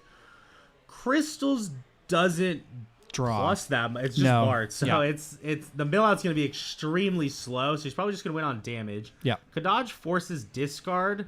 That's actually a ruling. We're going to find out as we talked about Sophie and Kane. Kadaj and Kane as well. Yeah.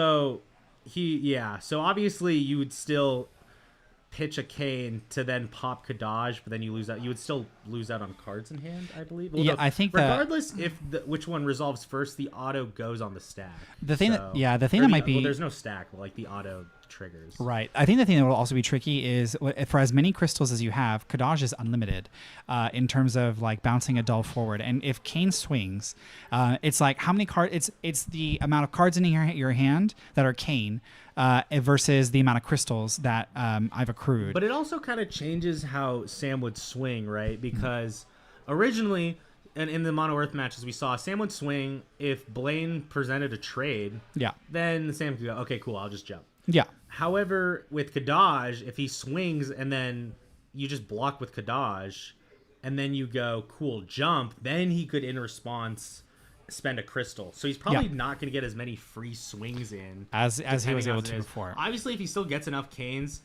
his plan, obviously, his recursion, like... he's playing Earth, which you're gonna get those Canes back. Great recursion, and the Yuffie's not really going to do much to the Kane dot deck unless you're specifically removing the 4-drop. Right, exactly. I believe I asked Sam. I think he's on like 16 or 17 Canes. Ooh. So the removing 2 Canes is not going to do much. Nah. So the Yuffie removal is not going to do much. However, and that is the other. Well, you have to fire Yuffie protection activations as well because you cannot respond to Kane. Yeah. So that means that Marcus would probably have to spend the crystals to protect whatever he wants to protect before the end of the turn where Kane would come back. Obviously, once Sam activates Jump, then Marcus can plan ahead. Yeah. So I think in that matchup, it's probably going to be the key of how aggressive can Marcus get before Sam gets set up and starts having enough Kane effects. Yeah, you are right. That is going to be a very interesting match. I do want to watch it on the side, but but I think the one that I do want to see is probably like Cat A. I want to see some Gigawall. We didn't see Gigawall today. Yes. We've already seen both Icewind represented and we did, yeah. We already saw... and Big Bounce House. So we probably want a little bit of something new. And Cat A and Gigawall is something new. So yeah, we could also do Gigawall and Army of One if people are intrigued with that. Ooh, fair. So, that's fair. Yeah, that could be an option. So what we're going to do now is we're going to leave the bracket online for a few more minutes, just so that way we end the stream that way, and y'all can take a screenshot or get the standings for yourself. Yeah, we'll be updating the bracket over the course of the day, but of course if you just want to see it now for future reference, I'm sure someone will screenshot it and post it in the groups and Discords and stuff so that people can reference it in the future. Yes. Once again, a huge thank you to everybody who tuned in today. Thank you for interacting in chat. We will see you tomorrow. I believe the top 16 round will start at 11. Yeah, because we're asking for decks at 10. Yeah. So we're gonna go ahead and see you back 11 o'clock tomorrow. 11 o'clock PDT tomorrow. I've been Alex as the Forwards of Light, and I've been Milo. And tune in tomorrow to see who the special guest is. Woohoo! Yeah. Yes, it's just gonna be me and a mysterious person. Yes. Who will be the mysterious person? We'll see. We'll see. All right. With that, thank you again. Have a wonderful evening, and see you tomorrow for more Final Fantasy TCG. Yeah! Bye. Have a good night.